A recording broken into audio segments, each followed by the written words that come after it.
Jo, keletą peržiūrėt. Jo, tai va, tai žinai, apie ką čia bus maždaug.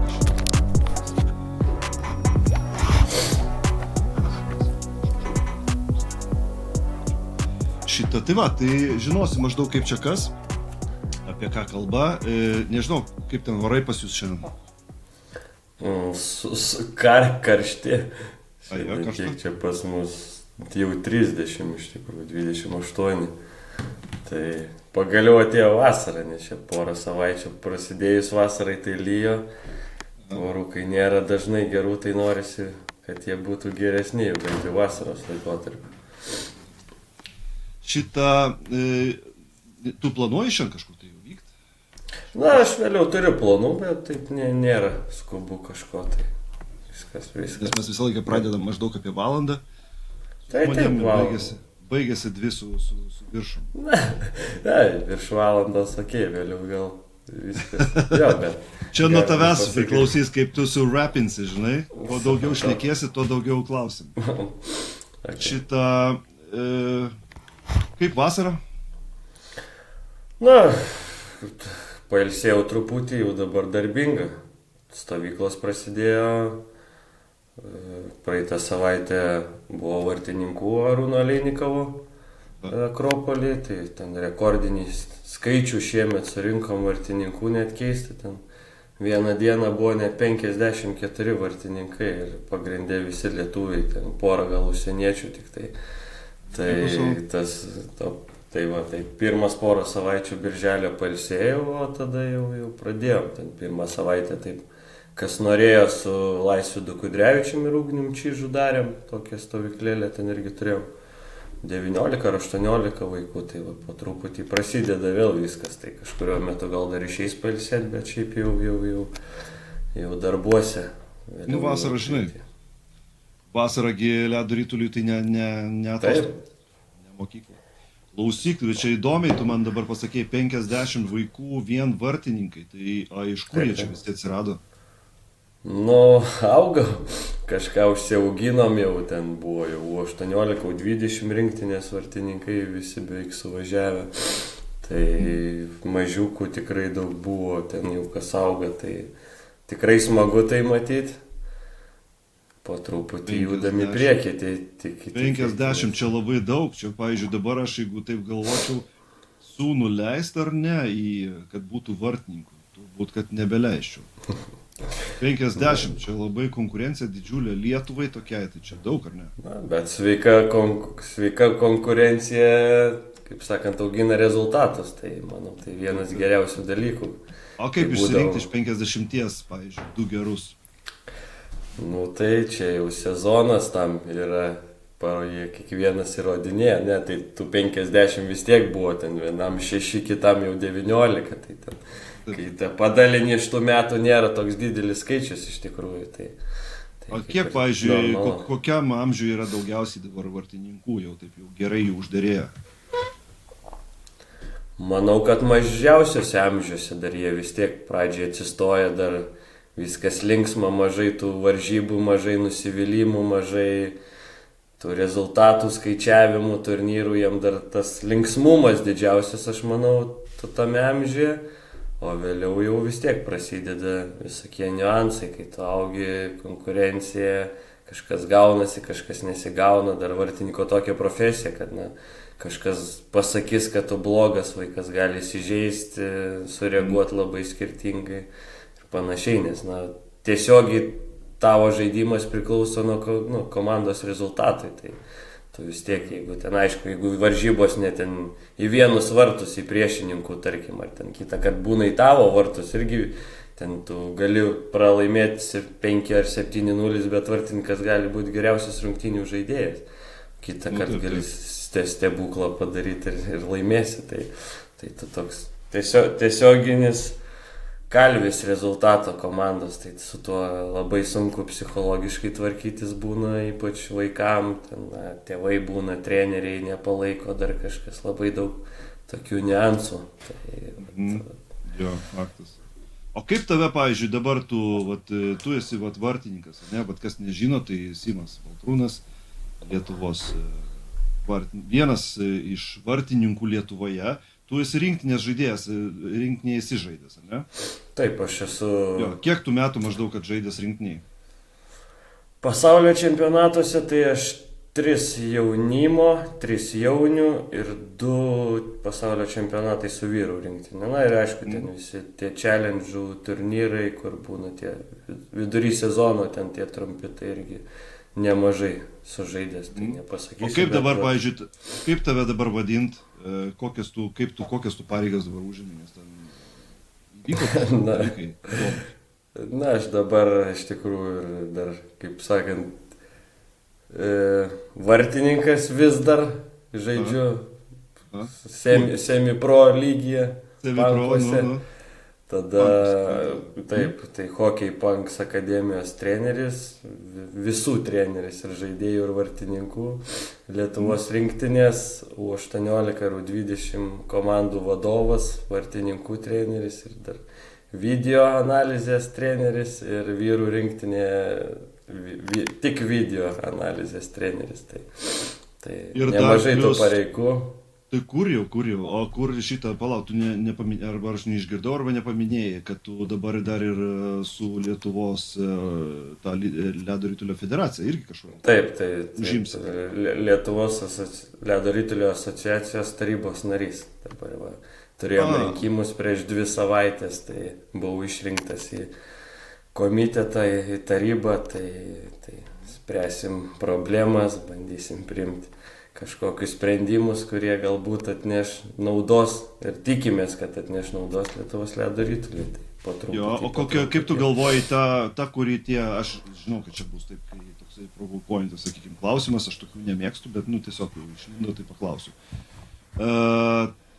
Kaip tu galvoji, pavyzdžiui, ko trūko iki šiol? Arba ko ne tai, kad, sakykime, kad, žinai, kaip sakant, nepatstavyti tavęs dabar čia su tų klausimų, šitą nepakišti lietuviškai. Tai ko prieš tai ta valdyba gal kažko nedadarė, arba ką jūs dabar ruošiatės daryti kažkaip kitaip ledo rituliui? Galbūt ne tai, kad nedadarė, visą laiką galima geriau. Aš manau, kad visuose tiek ledo rituly, tiek vadybiniuose sprendimuose visai galima kažką geriau daryti. Bet ta prasme, prasidėjo yra dideli projektai dėl Klaipėdos ledo arenos pastatymo, tai manau, tas prioritetinis klausimas, kad ji ten atsirastų, nes klaipėdiečiai tikrai, sakyčiau, gerai dirba, turim nemažai rinktinėje žaidėjų ir išvažiavusių žaidėjų ir jaunimas tikrai ten dirba, žaidžia, užima pirmasias vietas vaikų čempionatuose. Tai Vilniaus arenos projektas irgi jis gal labiau toks šiuo metu nepajudinamas dalykas, bet yra leidimai išduoti viskas, tai tik reikia, kad Vilniaus savivaldybė duotų žalę šviesą, skirtų tam lėšų ir, kaip sakant, važiuosim į priekį. O dėl tokių vadybinių dalykų, tai, ta bendra komunikacija didesnė, gauti galbūt daugiau rėmimo, kad tas visa bazė ledo ritulio rinktinių, vis tiek pagrindė federacija atsako už rinktinės, nes vaikų akademijos čia jau privatus dalykas, bet visą laiką, aišku, gauna pinigų federacija, duoda vaikų lygai, tai kažkokią sumą nustatytą pagal biudžetą, kurie gali, tai ten iš tų pinigų būna apmokami teisėjai, kažkur ledas. Mes turėjome jau čia, nežinau, kokie 3 metai, galbūt 4 tą Final Four turnyrą, jau kur suvažiuoja visi, tai jį pilnai apmoka federacija. Tai tokie, čia viskas priklauso nuo kiek gaunam lėšų iš rėmėjų, kiek gaunam lėšų iš vyriausybės, nes pagrindė didžiausia pyrago dalis ateina iš vyriausybės. Tai kas jūsų yra didžiausi konkurentai, pavyzdžiui, tokie, kad vienoje linijoje su jumis, koksai sportas, nežinai? Geras klausimas, iš tikrųjų dabar aš turiu lentelę kažkur telefonė, bet taip nepasakysiu, bet ten irgi atsižvelgiama berods lengvoji atletika su mumis, nes plaukimas stipriai pakilo, nes turim tikrai gerų plaukikų olimpiečių, tai jie nes vyriausybės pinigai ateina nuo rezultatų. Tai pagrindė būna vyrų rezultatai, vyrų rinktinių ir tada ten jaunimas, moteris, ten tokia yra formulė, iš kurios susiskaičiuoja ir gaunam, atitinkamai visi gauna daugiau arba mažiau pinigų. Tai aišku, ten turi rašyti projektus, viską nėra taip, kad aš čia toks ir duokit man pinigų. Tai taip nebūna, ten viskas reglamentuota, viskas tikrinama, auditai, viskas, bet tai yra dalis, žinot. Krepšininkai, aišku, futbolininkai iš tikrųjų nedaug gauna iš vyriausybės pinigų. Jie gal net, tai bijau pasakyti dabar, gal su mumis vienoje linijoje, bet taip galbūt net žemiau, nes kadangi jų tie rezultatai nėra geri, tai va. Jo, bet jie aišku, ten FIFA, UEFA jiem jau skiria, ten jau kiti pinigai, ten jau. Mum tai kosmosas, tokius skaičius matyti, kiek jie gauna, bet tokia ta realybė po truputį. O ką pakeistų, pavyzdžiui, pinigų gavimas? Pavyzdžiui, jums daugiau skirtų pinigų, ką jūs darytumėt?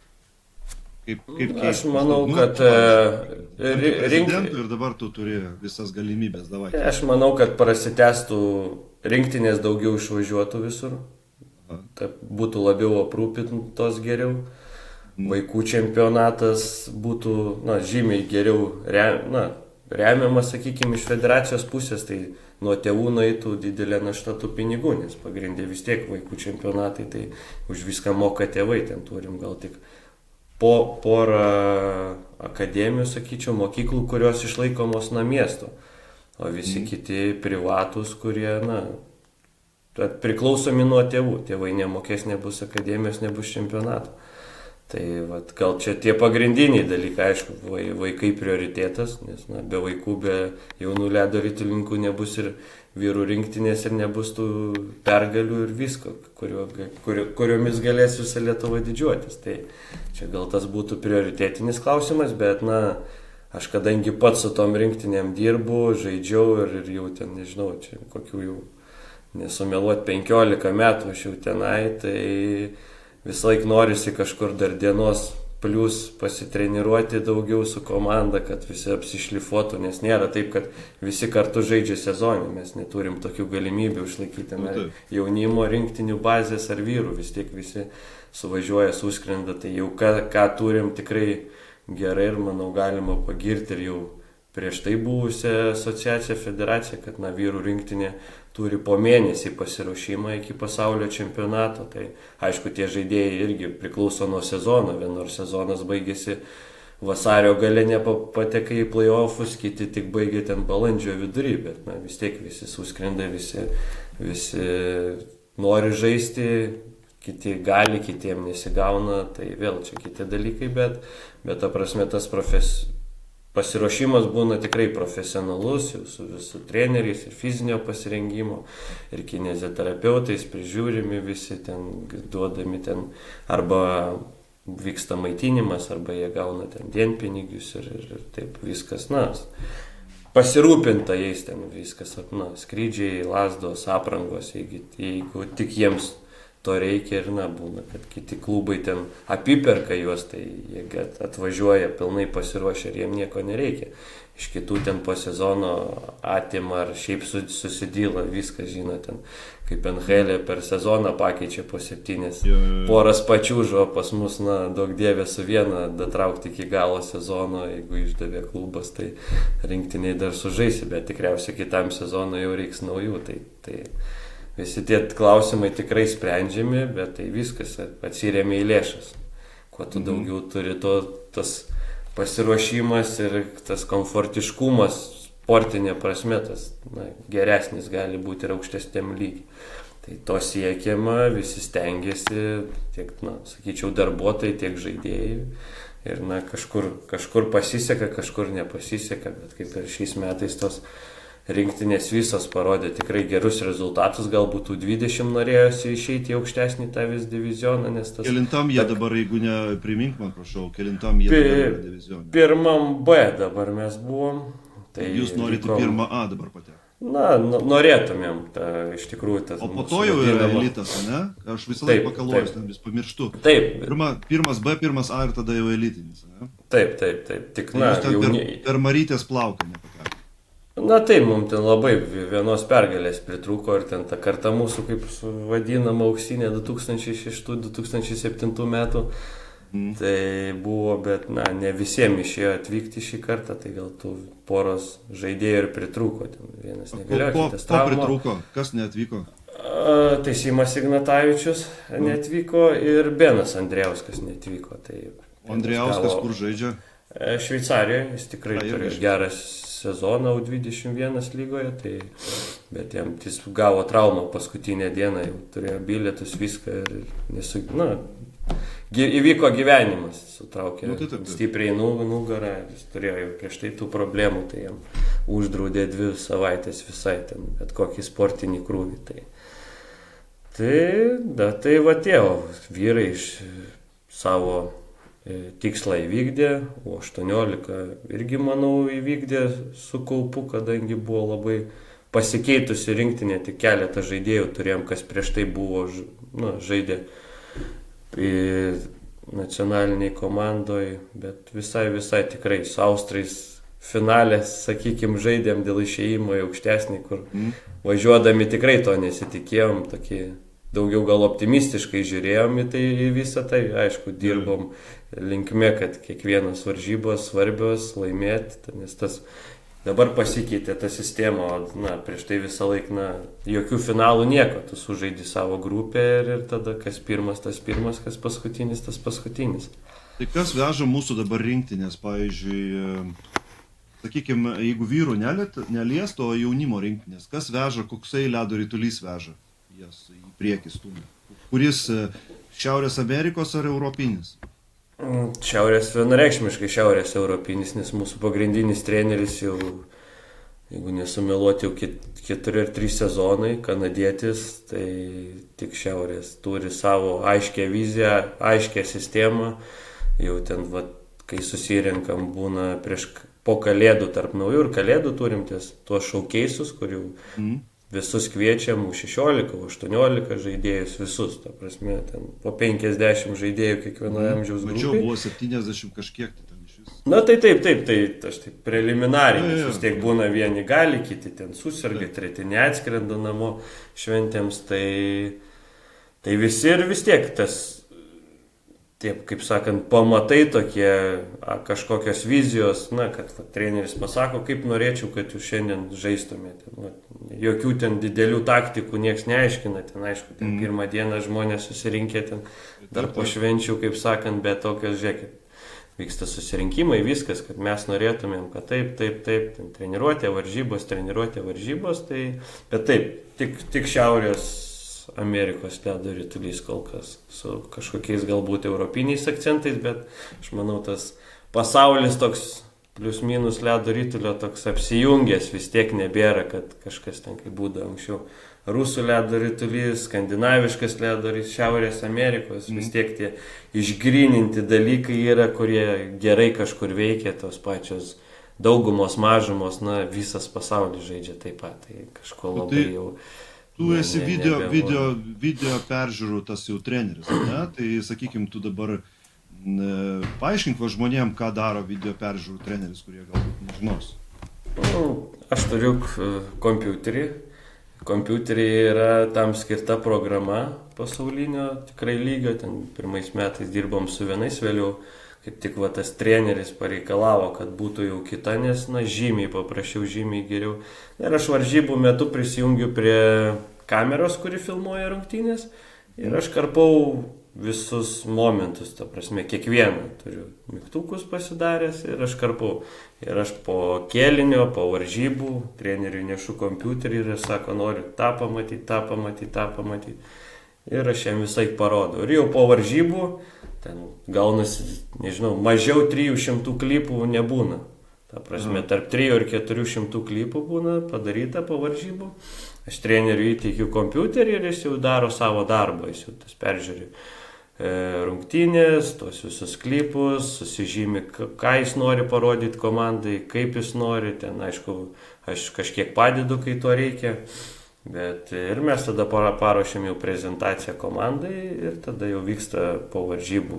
Gali būti vakare po varžybų, gali būti kitą dieną, priklausomai kelintą valandą žaidžiam Taip pat ir su priešininkais, tai vat, kitą kartą, nes turi mūsų federacija 2 jau kompiuterius, tai būna, kad, pavyzdžiui, aš lieku kitoms rungtynėms, jeigu, pavyzdžiui, po mūsų žaidžia ten kitos dienos priešininkai. Tai aš juos taip pat padarau, treneris ten, pavyzdžiui, turi kitą kompiuterį, aš jam perkeliu visą informaciją, jis su tai iš mūsų rungtynių informacija važiuoja į viešbutį, analizuoti viską daryti, aš tada lieku toms varžyboms dar, tas varžybas padarau ir tada jau treneriui vėl įteikiu tą informaciją ir jis ruošia jau, pavyzdžiui, game plan, vadinamą tą varžybų planą, jau priešininkų, kad nes tai va, kita labai priklauso dar nuo varžybų laiko, nes kitą vieną kartą gali būti, kad tas susirinkimas bus, kad mūsų varžybų ir priešininkų varžybų, o jeigu žaidžiam, pavyzdžiui, dienoje pirmas rungtynės, tai vakare gali būti mūsų peržiūrim kažkokius momentus, o jau kitą dieną prieš varžybas jau kaip mes žaisim prieš priešininkus, ko tikėtis, kaip išnaudoti jų silpnasias vietas, tai tas darbas iš tikrųjų vyksta, atrodo duoda jis rezultatų. Na tai va tęsim ir kitą sezoną pagal dabartinį susitarimą, nes dar turim sutartį su tos video analizės platformos kompanija dar sezonai turim susimokėję, tai tikrai dirbsim ir geras klausimas, žinokit, dabar taip. Šiaip mačiau skaičius, bet kadangi mes ją naudojam tik per čempionatus, nes ten būna vis tiek daugiau komandom, sezonam, tai jie mums taiko nuolaidą, bet taip kažkas apie 3-4 tūkstančius berods vieną licenciją vienam kompiuteriui. Dolerių, nes šiaip kompanija. Geras dalykas šiaip, ne? Taip, ta prasme, viskam tam, aišku, ir jie ten suportas dirba, būna vis tiek kažkokių problemų, tai ten bet kuriuo paros metu gauna atsakymą, skambutį, ten kažką pakeis, jie ten tikrai taip profesionaliai labai dirba, nes turėjom pirmais metais kitą programą, kaip naujokai tokia, kažkur girdėta, kažkur nusipirkom, tai su jie taip viskas žymiai lėčiau vyko, viskas sunkiau, tai būdavo tie ir susirinkimai, ir trenerių, ir su žaidėjais tokie daugiau varginantys, tos informacijos mažiau dabar, taip jau viską išsigryninę esam, jau ir su treneriais jau dirbam, tais pačiais ir vyrų rinktinės, ir jaunimo, tai jau ir jie žino, kaip viskas vyksta, ir aš žinau, tai mes tikrai sklandžiai jau nebereikia sėdėti ten per naktis ir kitą dieną, ir prastu veidu startuoti dieną, tai dabar viskas toks paprasčiau. O kaip pasikeitė pagal tave, tu sakai 15 metų maždaug esi jau, kaip su rinktinė, ne, būni, arba jie žaidėjai, arba dabar jau tu su treneriu sudėty esi. Kaip pasikeitė, pavyzdžiui, nuo tada, kai tu pradėjai rinktiniai rodytis ir dabar, kame esminiai skirtumai? Tiesiog esminiai. Esminiai tai, kad daugiau ledo ritulininkų yra, nes anksčiau tai būdavo grubiai 25 visoje Lietuvoje, iš jų 22 važiuoja į pasaulio čempionatą. Ten dar visi energija. Ir visi, būdavo visaip ten. Ir jau Vilnius buvo, ir Klaipėda iš tikrųjų, bet, tokių, kad vieno amžiaus buvo, aš atsimenu, mes vieną kartą važiavome 20, buvo pasaulio čempionatas, tai buvo vyriausi 93 metai, tai vieną žaidėją turėjom 93 metų, tai buvo Aivaras Bendžius, visi kiti jaunesni, net 97 gal turėjom. Dabar vis tiek ten, aišku, vienas kitas būna jaunesni, kurie jau tikrai tie geri ir dideli talentai mūsų, bet jau turim iš ko pasirinkti, tas šaukeisas parodo, suvažiuoja kitą kartą 50-60 sportininkų, tai to pasirinkimo, ta konkurencija tokia sveikesnė, gražesnė, jau panašėjam į tą ledo ritulio kažkiek šalį tokią, kur nebėra taip, kad 26 žaidžia ir 22 važiuoja į pasaulio čempionatą. Tai tas džiugina, kad to jaunimo daugiau, vaikų daugiau. Matom iš tikrųjų skaičius gimstamumo Lietuvoje, tiek didmiesčiuose, viską, tai yra oficiali statistika. Tas nedžiugina, tas kol kas nedžiugina, žiūrėsim, kaip mums kaip bebūtų, žinai, čia nepolitikuojant, bet, bet turbūt iki 70-ųjų jau mūsų neliks Lietuvoje. Tai čia tos prognozės taip jau. Jeigu mes nepagimdom vaikų, tai aišku, bus. Taip, tai va, sportas irgi nuo to nukentės. Tai, aišku. Bet tai dabar aš taip suprantu, kad 50 vartininkų, čia iš vis negirdėti skaičiai, po to vieno amžiaus atvažiuoja į stovyklą, čia praeitais metais mačiau, kad tipo, atvažiuoja 76 ar kiek ten buvo jaunimo vien į U16 tą peržiūrą. Taip. Tai čia iš vis neįmanomi skaičiai Lietuvai, čia labai geri rezultatai.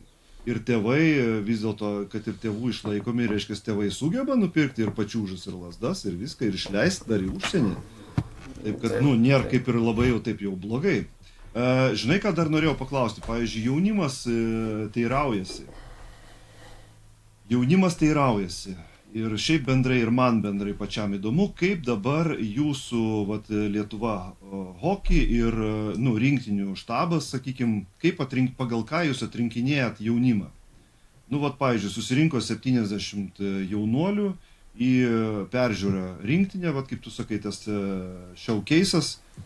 Ir tuos, sakykime, kadangi apie su tavim dabar šnekam, tai tu asmeniškai turi kažkokį tai akį, ant ko tu užmeti akį ir galvoji, o šitas geras, šitam ne. Ir pagal ką tu maždaug žiūri į tai, pagal ką tu renki. Na tai aišku, mano vis tiek specifika būna vartininkai, treneris pagrindinis būna, pasitarė su manim, su asistentais, bet taip, tu žiūri tuos vartininkus, jie vis tiek treniruojasi varžybos, aš būnu arba ant ledo, arba, pavyzdžiui, per rungtynės, tai mes jau sėdėm su vyriausiojo treneriu visai stenduose, kaip sakant. Taip, tai tribūnoje. Ir žiūrim, užsirašinėjam, kas, kodėl, kaip bendrai. Kitas, aišku, aspektas yra faktas, kad ten, kur jaunuoliai žaidžia, sakykime, žaidžiais Šveicarijos, galbūt ten pirmojo arba antrojo lygoje, ir žaidžia mūsų 18, U17 čempionate, ir tu žinai, kad jis neturi nei tų treniruočių daug nieko. Tai, tai būtina įsivertinti, nes vien tai, kad kodėl tai svarbu, nes gali būti, kad mes, kad ir tą jaunuolį, kuris ten 3 kartus ar 2 kartus čiuožia per savaitę, išsikviesim į stovyklą, ir jis, pavyzdžiui, pačiuoš 5 dienas po 2 treniruotės. Tai jis nuvažiavęs į čempionatą, jis bus myręs. Tiesioginė to žodžio prasmės, nes jis nebus tam pasiruošęs. Ir tu per savaitę negali fizikos pakelti į tokį lygį, kad jis, pavyzdžiui, galėtų ten 5 varžybas per 7 dienas sužaisti. Tai tą irgi įsivertini, kad ir galbūt jis, techniškai geras, bet tikrai neatmetam tos galimybės, kad jis galbūt gali būti pakviestas, jeigu jis tam šaukeise buvo kažkas. Galbūt net mes jam galim padėti išvažiuoti tam iki 18 pasaulio čempionatą kažkur į Latviją, ten 4 mėnesiam pasitreniruoti, ten pažaisti. Tai čia turėjom tokių porą atvejų, kur čia taip ir buvo. Žaidė vienas jaunuolis Amerikoje, prasidėjo ant suolo 2 varžybos per pusmetį. Ką man daryti? Tai sako, ką tau daryti? Grįžk į Lietuvą, mes turim gerą kontaktą su šiaip Liepojos akademija, ten ir su Daugpiliu, ten Rygoj turim, tai mes išsiuntėm į Liepoją, jis ten pažaidė ir vėliau gerai sužaidė čempionate, tas varžybas, tai toks, vien mes, kadangi mes maža ta ledo rytulio šeima, sakykim, tai tikrai visiems norisi padėti, kiek išeina, kiek leidžia galimybės, kiek jie patys nori, nes kitą kartą, yra daug kitų dalykų, mokslai, šeima, šeimos galimybės ir panašiai. Tai tėvų požiūris, ne visi tėvai mato juos profesionalais, yra kurie, vaikas eina į būrelį, sportuoja ir jam 13 ar 15 metų. Tai vėlgi tai reikia atsižvelgti visą laiką, tai bandom tą rasti kompromisą, ir jeigu tikrai kažkas nori labai, jie matosi, kad gali jis kažkoks būti geras, tarkim, sportininkas, tai mes suinteresuoti visiems padėti, bet iki kokio lygio galim, taip ir darom, bet ne visą laiką tai gaunasi. Į NHL visi norim, bet ne visą laiką gaunasi. Jeigu, sakykime, ką šiuolaikinis vartininkas turi gerai pagal tave, kad išsiskirti ir, kaip sakant, step up padaryti, arba step out padaryti? Tai pirmas dalykas. aišku, būtų, aš manau vis tiek vartininkas psichologija.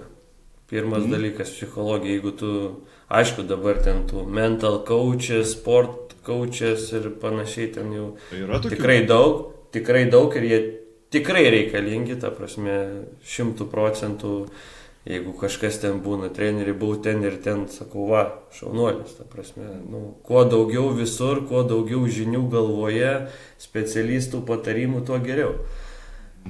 Kas liečia patį vartininką, techniką, čiuožimas, kaip bebūtų, visi sako, vartininkai stovi, ne, vartininkai žaidžia ir tas čiuožimas, viskas.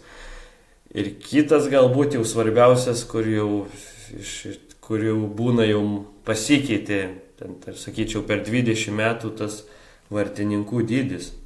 Jau aš tas mažesnis vartininkas jau net ir tų mažų vartininkų, sakykime, NHL, tai minimaliai, tu turi būti tada super geras ir galva, nes visi dabar ant pačiūžų minimum 2 metrai, jie dideli, ir jie šiaip atletiški, kas anksčiau būdavo net ir, kaip ir futbolė ir visur, ten krepšinį, virš 2 metrų, tai reiškia, tu nerangus. Dabar jau tas sporto medicina, sporto paruošimas sportininkų, jis ant tiek aukštam lygiai, kad tuos net aukštus, kur ir nerangus, juos padaro mobiliais, atletiškais, stipriais ir jie gali, ta prasme, ir žaisti ir futbolą, ir krepšinį, kad ir krepšinį taip į žaidėjai po 2 metrus, nematyti skaičiai ir rodmenys, ar futbolė ten irgi. Tai va tas va labai ir, kaip sako NHL, ten, jeigu tu mažesnis nei 1,85 m, tai tu turi tada būti nerealus, ta prasme, gaudyti viską ten, va, kaip Jūsis Sarosas, Nešvilį, va, žaidžia Suomių vartininkas, tai su metras gal 8,4, jeigu aš neklystu, ar 83, o visi tai virš. Tai, sakykime, dar pačiūžos tai svartuose ten didžiuliai visi. Tai va tas va, labai daug duoda iš tikrųjų tam, sakyčiau, ne kiek gal vaikų ledo rytuliui, bet jeigu tu jau nori probūti, jau nori į aukštą lygį, sakykime, uždirbti iš to pinigus, gerus oriai gyventi, tai čia va, yra vienas iš tų dalykų, bet tie baziniai dalykai, technika, čiuožimas, ne veltui dabar, visur tas vartininkų treneris yra, sakykime, akademijose, komandose, vyrų komandoje iš vis neįsivaizduojama be vartininkų trenerių. Tai va, tie va, mano pagrindiniai būtų aspektai. Tai iš principo dydis yra svarbu, nėra kritiškas, galima ir be didelio dydžio prasisukti. Labai mobilus turi būti, gerai čiuožt ir turėti ištvermės daug, kad atstovėti ilgai. Taip. Nes kitą kartą būna tos varžybos į vienus vartus, tai jeigu tu palūši ten po pusės rungtynių ar po 2 kėlinių, tai koks tu tada labai vartininkas. Tai tas ištvermė būtina, aišku, sporte aš manau kiekvienam ta ištvermė, jau be jos niekaip. Tai jeigu raumenys pavargsta, tai galva atsijungia viskas. Nedidelės vertės tada sportininkas lieki. Ne. Tiesiog mėsytė sėdė ant soliukų. Taip, jau tokia vietoj padangos, kaip sakė. Šitą gerai, va dabar taip, mes prasėjom tavo visas pareigas daugmaž. Dabar tu esi, vat, apie asmeniškai tave, tu esi iš ledo rytulininkų tokios šeimos, aš šiandien pasižiūrėjau Elite Prospect ir Figel, šitą jūs tenai visa šeima žaidžiat ledo rytulį, ne? Taip, tai reiškia, čia nebuvo kažkoks tai netikėtas dalykas, kad tu nuėjai į ledo rytulį. Ne, aš jau nuo vaikystės mačiau, kaip tėtis žaidžia, norėjau žaisti, treniruotės, jau ten čiuoš, nežinau, 4-5 gal metų pradėjau, 6 treniruotės ir tada jau kažkaip sugalvojau, kad noriu būti vartininku, kaip tėtis, jis bandė mane kalbinėti kokius keletą mėnesių, bet nepasidaviau ir tada jau tapau vartininku po truputį, tada antras brolis vidurinysis, taip pat atsistojo į vartus, bet mažasis, kaip gimė, tėtis pasakė, kad jam vartininku nebūti, nebent kitą sportą, sakė, be šansų. Tai va, jis žaidėjų žaidžia. O jisai Nachlė žaidžia, aš mačiau, ne? Jo, Nachlė, tai va dabar laukiam, kalbame su agentu, kokia kita bus jo stotelė karjeros. Žiūrim, kaip tik dabar. O kokie šansai yra kažkur tai? Na, priklauso, kaip ko jis pats nori, ar jis nori mokytis Amerikoje, tada jeigu nori išsigrynins, kad nori, tada grįšim tenai, nes ten pat laukia jo. Jeigu jau nesakys, noriu čia, Lietuvoje, ar ten Europoje, tai tada jau bandysim čia kažkur į vyrų lygį užšokti, kad po truputį pripratinėti prie vyrų ledo rytulio ir kelti savo vertę. Na, aišku, tai tu prisidedi prie brolio. Patarinėjai kažką. Kaip? Taip. Mes bendraujam pastoviai, su agentu bendraujam, mūsų pažįstamas jau visi tai įsitraukiam. Tas brolis ir nemažai pas mane gyveno Vilniuje, ta prasme, kol žaidė, tai mes kartu labai daug laiko praleisdavom ir viską. Tai mes broliai ir geriausi draugai, gal sakyčiau. Iš kažkurios pusės, aišku, pasimušam dar vis kartais, bet taip juokas, standartas, juoko forma. O tai tu dabar, tu gimėjai Rokiškė, ne? Tu Rokiškėnė. Rokiškėtis ar Rokiškėnas, kaip sako? Ai, abu variantai, manau, tinka. Tinka abudu, supratau, gerai. Nu tai tu esi iš Rokiškio, tu žaidėjai ir Juodupėj, ir Rokiškį, visur žaidėjai. Bet aš nemačiau Energijai, tu žaidėjai, ar ne? Žaidžiau aš truputį, bet minimaliai buvo ten vienu metu, kai jie žaidė Baltarusijos čempionate. Ai, va, višoje lyga tu, ne, biškis? Jo, vartininkai jau ten vienas gavo traumą, kitas negalėjo, ar jis ten jaunas buvo, ar manęs tada jau ten paprašė padėti jiems pasijungti, tai aš ten gal kokį mėnesį už juos pažaidžiau ir tada berods Elvinas Karla tada buvo jų pirmas vartininkas, jeigu neklystu. Tai jo kol nebuvo, aš jau tas jo pareigas perėmiau vartuose.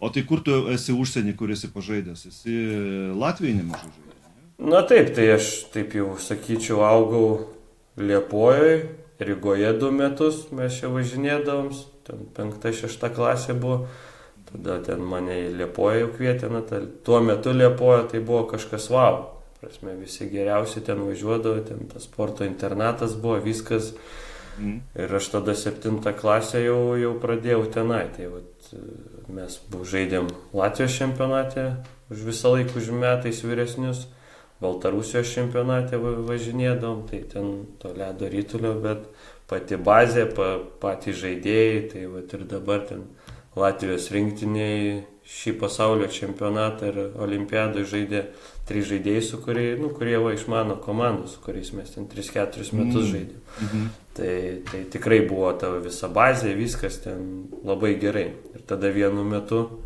18, kai buvo, ten jau mes žaidėme MHLB tam Rusijos čempionate.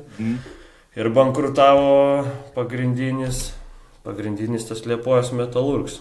Viskas ten bankrutavo, tai ten porą metų šiaip mieste buvo labai niūrų, nes daug darbuotojų ten dirbo visko ir ta pati visa gamykla vienu metu ir užsidaro, sako, viskas. Tai ten tada jo. Taip, ten Metalurgo buvo viskas, nuo ligoninės, sporto visų centrų, ten viskas buvo visur Liepojas Metalurgs.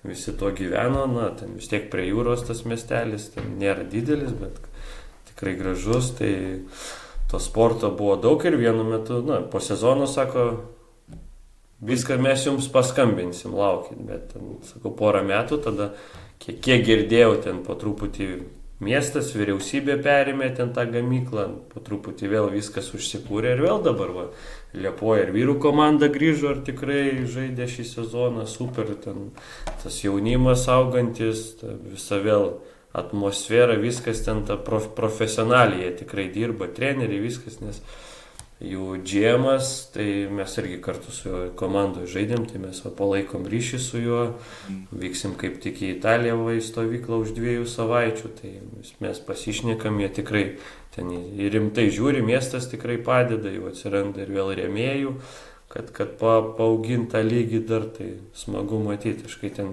nemažai laiko praleidęs, tai man taip gera, tai matyti širdžiai gera, kad ir mūsų tų lietuvių, ir tiek ir jaunimo, ir Dominikas Sadauskas iššovė šiais metais, labai malonu, ruošiasi į USA, į Kanadą važiuoti, peržiūras trajautus dabar, tai pabandyti laimės ten, tai viskas labai gerai.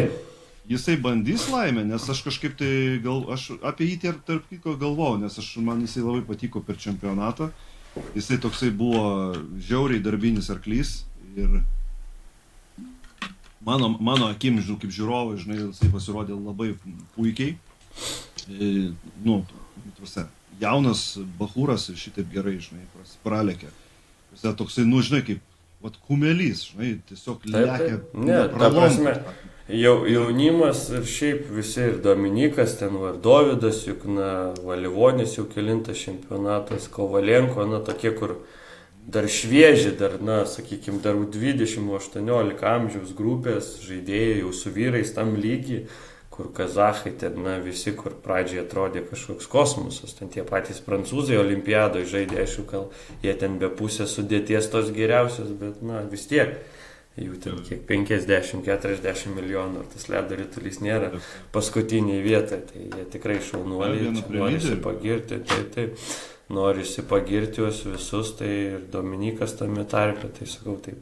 Maloniai buvo visi nustebinti ir matosi, kad gali ateiti jaunimas ir jau žaisti tokiam lygiai, aišku, nebe veteranų pagalbos tikrai, bet po truputį, manau, kad galbūt ir tas šviesi ateitis nebus kažkokio didelio gepo, kad reiks kažkur krist, kad vėl pakilt, galbūt mes galėsim šiame divizione išsilaikyti ir po truputį galbūt netrodyti geresnius rezultatus, ko labai norėtųsi. Labai techniškas klausimas. Kadangi tavo brolis Nachlė žaidė praeitą sezoną, tu vis tiek biškį pastebėjai, žinai, kaip tas Nachlas dabar atrodo. Ir Sadauskas, aš mačiau, kad irgi buvo pradraftuotas į Nachlą ir jisai dabar turės praeidinėti ten tos trajautus vadinamus. Ir ten reikės keletą, man atrodo, praeiti ant tų stovyklų, kad jau patekti į tą finalinį. Bet ir dabar jisai žaidė OHL šitam lygoj, kur tu žaidži, bet su vyrais. Tai va dabar toksai klausimas, kaip tapti milijonierium. Kaip tu galvoji, Sadauskui? Tiesiog, ne tai, kad patarinėt, bet tiesiog, kaip žinai, taip pabrainstormint biškį. Ar Liepojai su vyrais geriau, ar jam kaip jaunam bachūrui gerai išsibandyti biškį amerikietiško ten, kur pečius ir galvas daužo? Aš sakyčiau, kad Liepoja tai jo namai, nes jis ten ir vaikystėje buvo, ir jo tėvai ten gyvena. Galima sakyti Latvis. Taip, tai buvo toks Latvis Skudra, dabar neatsimenu šio vardo, jis NHL žaidė. Aha. Ir jie buvo su dar vienu ledo ritulininku, kuris Lokomotyvo toj tragedijai mirė. Jie buvo vieną kartą į Liepoją atvažiavę ir vedė paskaitą bendrai apie ledo ritulį mums, aš atsimenu, man kokie 15 metų buvo. Ir jie sako, namo visą laik spėsit grįžti, visą laiką.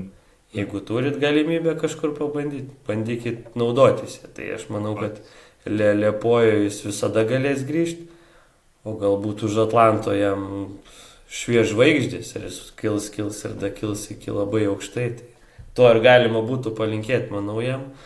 Tai aš siūlyčiau pabandyti tikrai, nieko, jaunas bičas, ta prasme, viskas, manau, kad siūlyčiau tikrai pabandyti ir nežinau, ten gal būt girdėjau, tikrai nežinau, gal į USHL kažkokią stovyklą net jis ten bandys patekti, pasižiūrėti, pasirodyti. Tai tik tenai pabandyti, tai sakau, aš manau Liepojo, ten tikrai jo lauksiu visą laiką po tokio praeito sezono, tai ten jau OHL-iais, kaip sakant, užsirekomendavo visur, jis galėtų jau paskambinti, gal galėtų atvažiuoti pasirodyti, tai manau kiekviena komanda ten galbūt, aišku, ten tokioj Mogo ar ten Kijeve kiti vėl standartai truputį, bet atvažiuoti pasirodyti visą laiką priims ir jeigu tu gerai pasirodysi, kodėl tu negali patekti į komandą. Prasme, pasaulis. Ir plus dar kaip lietuviai, latviai ir estai vieni pas kitus nelegionieriai. Tai ir ukrainiečiai dar dabar yra. Tai manau, kad tikrai reiktų pabandyti ir vykti ten pasirodyti, ką jis ir planuoja daryti. Nu taip, o tu pats asmeniškai, tu buvai kur nors Amerikai ten? Ne. Niekur nesi. Ne, aš turėjau porą pasiūlymų iš to GMHL, ten ta, kur ta prasta lyga. Jo. Aš kažkaip nusprendžiau, dar tada tos mados nebuvo iš tikrųjų važiuoti kažkur.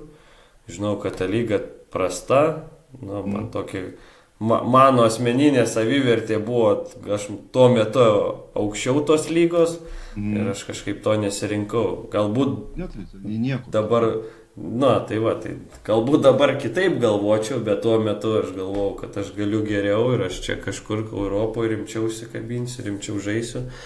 Tai aš vien dėl to ir nepasirinkau, nes iš kažkaip, dar tuo metu nebuvo tokios mados ir labai didelių galimybių, kad visus ten kviestų, į tą Ameriką, iš mūsiškių net kažkaip niekas ir nežaidė, ten net tie, kurie ten Gintautai, Čižai, ten buvo dar ta MHL ta lyga, visi ten pradėjo po truputį, ta pati čia Lietuvoje Baltika, vėliau Žalgiris, visi čia vietoje žaidė ir, matė kažkokį potencialą, kad galima čia vietoje kažkur iškilti aukščiau. O tu, aš mačiau, aš atidariau, bet nesupratau, tu MHLB, bet tu žaidėjai už Baltiką, ar ne?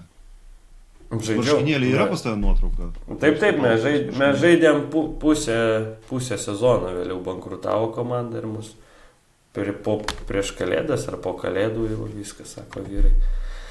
Visi namo. O kiek jinai ta komanda prabuvo? Metus ar pusantrų? Ji ten taip įdomiai, buvo metus Vilniuje, tada mes pusmetį Elektrėnuose.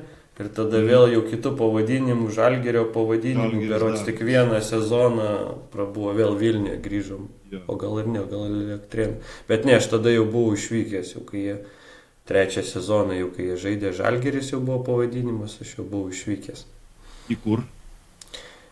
Buvo irgi MHLB komanda Moldovoje. Aš tarp kitko pažiūrėjau, galvoju, nesupratau, kas čia per rumunišką vėliavą, o čia Moldovas. Taip, tai mes ten buvo Latvijos treneris iš Liepojos, pas kurį žaidžiau.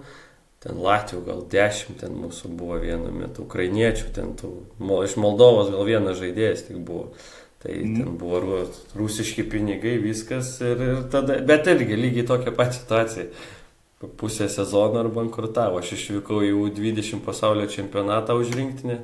Man vartininkų treneris skambina, jis buvo baltarusas, įmai sako, mes užsidarom, sako, gal tavo daiktus paimti, dar buvau kažką palikęs. Tai tokia šiaip funny story, kad gavosi, kad per 4 metus pakeičiau 4 komandas, kurios visos bankrutavo. Atvažiuodavo ir bankrutuodavo. Tai tą sezoną irgi gavosi, kad grįžau. Į Latvijos lygą irgi ten tas treneris mane pasiėmė, mes ten Latvijos lygoje žaidėm, play-offuose kaip tik Liepojai pralošėm, bet kitą sezoną jau ta Jūrmala ir nebestartavo jau Latvijos čempionate. Tai tokia ir tada tu kur į Pankus atėjai, ar kaip ten susitikti? Taip, aš tada jau niekur nebeišvykau į užsienį, kažkaip nenorėjau jau. Tokia savivertė buvo, kad nebenorėjau važiuoti už pietus tik žaisti. Aš galvoju, arba aš pradedu gyventi normaliai iš ledo rytulio, arba aš tada einu mokytis, žaidžiu Lietuvoje ir ten pažiūrėsim, kas bus. Ten gavosi, kad pradėjau dirbti, mane pakvietė Artūras Katulis į savo akademiją, nors neįsivaizdavau savęs nei trenerių kažkokiu dideliu, kad kažką dirbsiu su vaikais, bet taip gavosi, kad brolį atvežėm į turnyrą, sako, atvažiuok, pabandysi. Ir tas pavasario ten pabaiga buvo, jau po sezono atvažiavau, Artūras pakvietė dirbti, tada jau sakau, reikia tada stoti mokytis, už Rokiškį žaisiu, nes tada dar tas Lietuvos čempionatas toks buvo Rokiškis, ten Juodupė, Energija, Pankai, ten tų komandų buvo visai gal 6. Ir tai prasidėjo po truputį, tada po metų prisijungiau jau prie Pankų, nes dar tuo metu galėjo vieną sezoną kad vartininkas gali žaisti už 2 komandas, nes mūsų paprasčiausiai nebuvo. Tai tą žaidžiau ten ir vėliau jau perėjau tik į Pankus, jau nežinau, 7 sezonas gal bus, jeigu čia viskas dar gerai susiklostys per vasarą. Tai dar kitais metais, kaip ir mane nori matyti direktorius Šarūnas Kuliešius komandoje, tai dar reiks, kaip čia pasakyti, pažaisti. Vartininkui, aišku, žinot, prieš paskutiniai komandoje žaisti, tai to malonumo mažai iš tikrųjų, bet, ta meilė gal ledo rytuliai dar visai neišblėso, rūbiniai smagu, tai ta prasme, na, aišku, ir tai gyvenimo pajamos, tai darbas, tai savotiškas, vis tiek iš to eini į darbą. Bet tai tu turi pareigą savas. Ne už pietus žaidigi tenai. Ne. Ne už pietų dėžutę. Už pietus grįšiu aš į Rokiškį, pabaigti karjerą su savais vyrais, su kuriais užaugau, su veteranais, iš kurių mokiausi gyvenimiškos patirties. Tai mano paskutinė gal bus stotelė, jeigu čia dar išsilaikys ta komanda, nes čia, žinot, mažose miestuose to jaunimo irgi kaip ir Rokišky, vaikų komandos gal tik 1 ar 2 turim. Tie veteranai sensta, kad ir mano amžiaus tie sportininkai vis tiek, tas gyvenimas vyksta ir jie neišvyksta į užsienį, kiti čia kažkur, kitiem nesigauna sportuoti taip, kaip norisi. Tai jie dar šiais metais žaidė Mindaugo Kiero lygoje, tai va, nežinau, dėl kitų metų kažkaip nieko dar negirdėjau, sunku spręsti.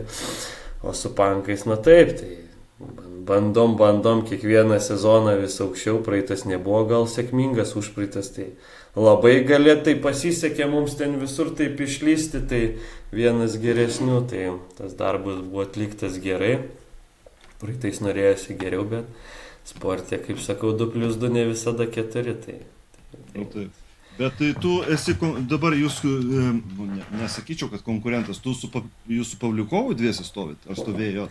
Ne šį sezoną? Jo, mes žaidėm su Artūru, mes iš tikrųjų irgi, nuo tokio amžiaus pažįstami, dar kai važiuodavom Rokiškis į Klaipėdą į Rokiškį ir gyvendavom vienas pas kitą, tai Artūras pas mane, aš pas jį, tai mes nuo to laiko pažįstami ir toj Baltikoje rinktinėse kartu ir pankose turim gerą ryšį, bet Artūras jau pranešė, kad viskas nuo kito sezono nebežais. Baigėsi? Nes sunki logistika, jam jis iš Kauno ten kiekvieną rytą važinėja, Kaune turi gerą darbą, tai jam matyti jau traumą jis gavo, dar čia gale sezono paliko mane vieną čia. Kentėti tą metimų krušą kiekvienas rungtynės, tai jau sunkiai matyti, nes mes... Gal tau duos dabar kažkokį tai, jeigu va taip jau, žinai, logiškai mats. Dabar tu esi Lietuvos ledo ritulio atstovas, Lietuvos ledo ritulio asociacijos. Ir yra tokia, nebloga lyga, kurioje jaunuolis galėtų gerai pasitreniruoti. Jums dabar turbūt reiktų kažkokį tai vietinį surasti gerą bachūrą, aukštą, mobilų, norinti dirbti. Ir tu, kaip žinai, kaip tas jau senas vilkas. Mentorius. Mentorius jau, žinai, užtiuninti jį galima tenai, žinai, tegu jisai laiko tas krušas. Ar ne taip? Nėra tokios logikos? Ne, logika tikrai yra, tų vartininkų nėra, sakykime, tokio lygio, bet tie jaunimas, kad ir rinktinės vartininkai, jie vis dar kažkur ieško, kažkur laimės ieško užsienį. Nėra konkrečiai, kad, paimkit, aš noriu, aš žaisiu, kiek duosi ten taram, bet jie visi bando dar kažkur užsienį kabintis, o vietoje, nėra tokio lygio vartininkų, tarpusme, Elektrėnuose yra Arkadijus su Laurynu Lupiu, ir mes buvom su Artūru, tai... Arkadijus mažai žaidžia dabar, aš pastebėjau, kad jisai beveik iš vis nebežaidžia.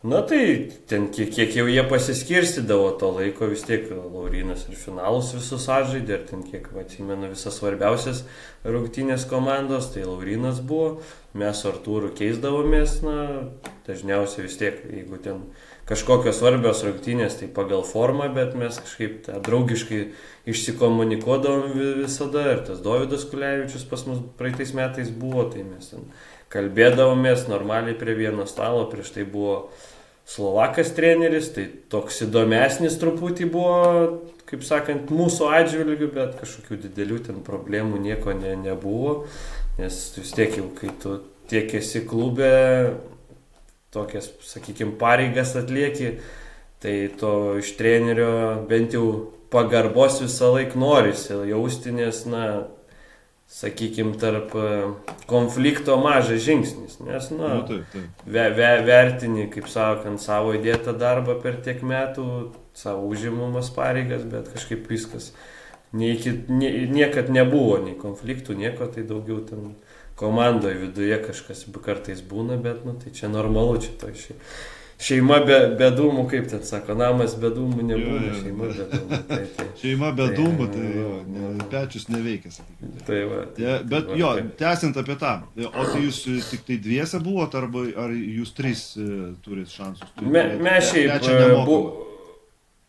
šiaip buvom jo dviese ir buvo jaunas toks Valdemaras, žaisdavo už Mindaugo lygo, jis mokinosi, 12-okas buvo. Tai aš nežinau, jeigu jis Vilniuje liks, tai jis, manau, tikrai treniruosi su mumis. Bet irgi labai priklausomas ten mes, kai ryte treniruotės nesbūdavo. Ten ar aš negaliu, ten kokios rinktinės, ar Artūras negali dėl tam tikrų priežasčių. Tai jis irgi būdavo ne visai gali net į treniruotę ateiti. Tai, bet jis sužaidė keletą rungtynių ir tikrai neblogai šį praeitą sezoną. Ar jis galėtų patempti, sakykime, visą sezoną, pusę sezono su komanda? Nepabandę nesužinosim, bet čia jau, sakyčiau, gal trenerio ir mūsų džiemo jau čia klausimas, kaip jie į tai žiūrit.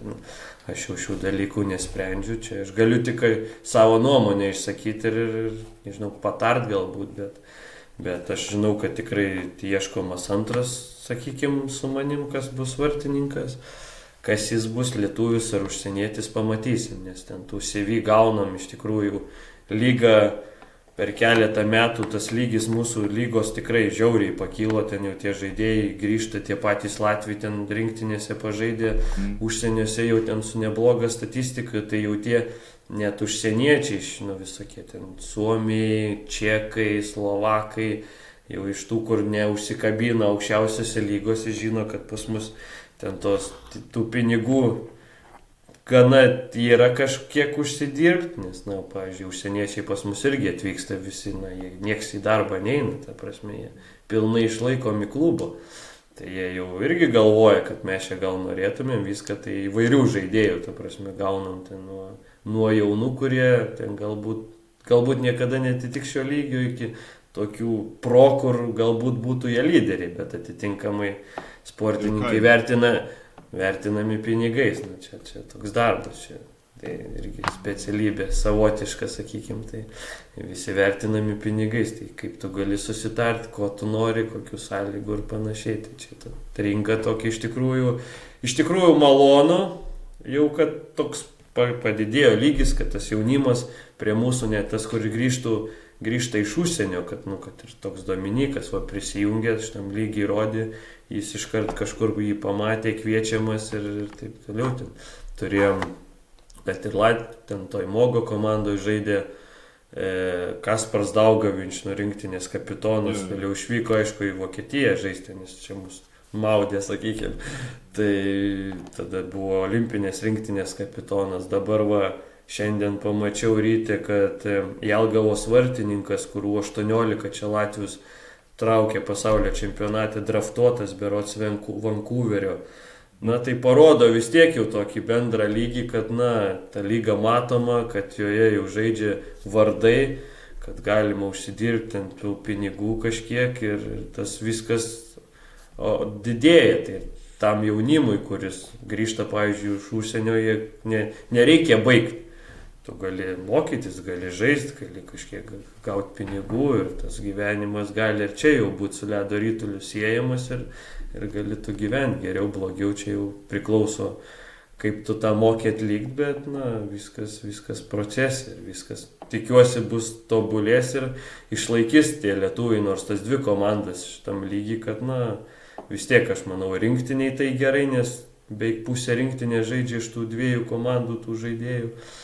Tai ir jaunimui yra paskata, ir šiaip vaikam ateit pažiūrėto geresnio, sakykime, ledo rytulio, nei ten Lietuvos čempionato, vis tiek smagiau pamatyti. Mes finalus, kai žaidėm tas 5 rungtynės prieš Energiją, tai Elektrėnuose soldautas buvo, aš pirmą kartą žaidžiau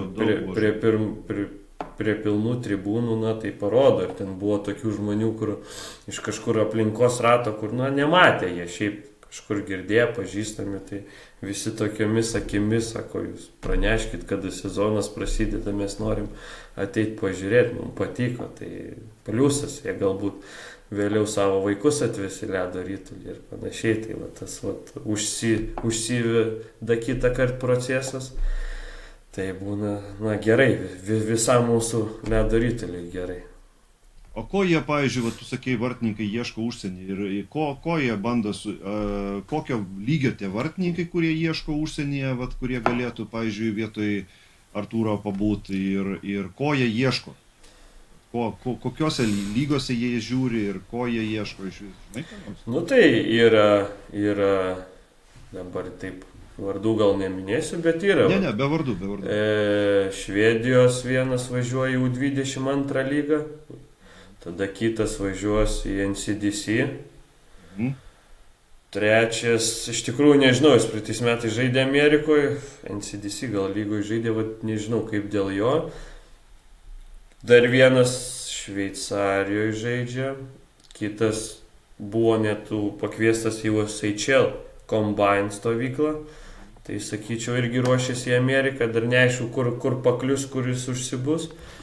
Visi dar ieško, kad, iš jaunimo kažkur dar jie galvoja, kad jie gali iššauti ir kažkur gauti geresnius galbūt kontraktus ateityje. Ar tai bus, pamatysim. Bet čia vėlgi, manau, kalbėjimosi reikalas, kad ir klubų vadovai, nežinau, žino juos, stebi juos, galima patart, bet galbūt verta ir pakalbėti su jais, ir jiem ten verta važiuoti, jeigu jie gali čia žaisti.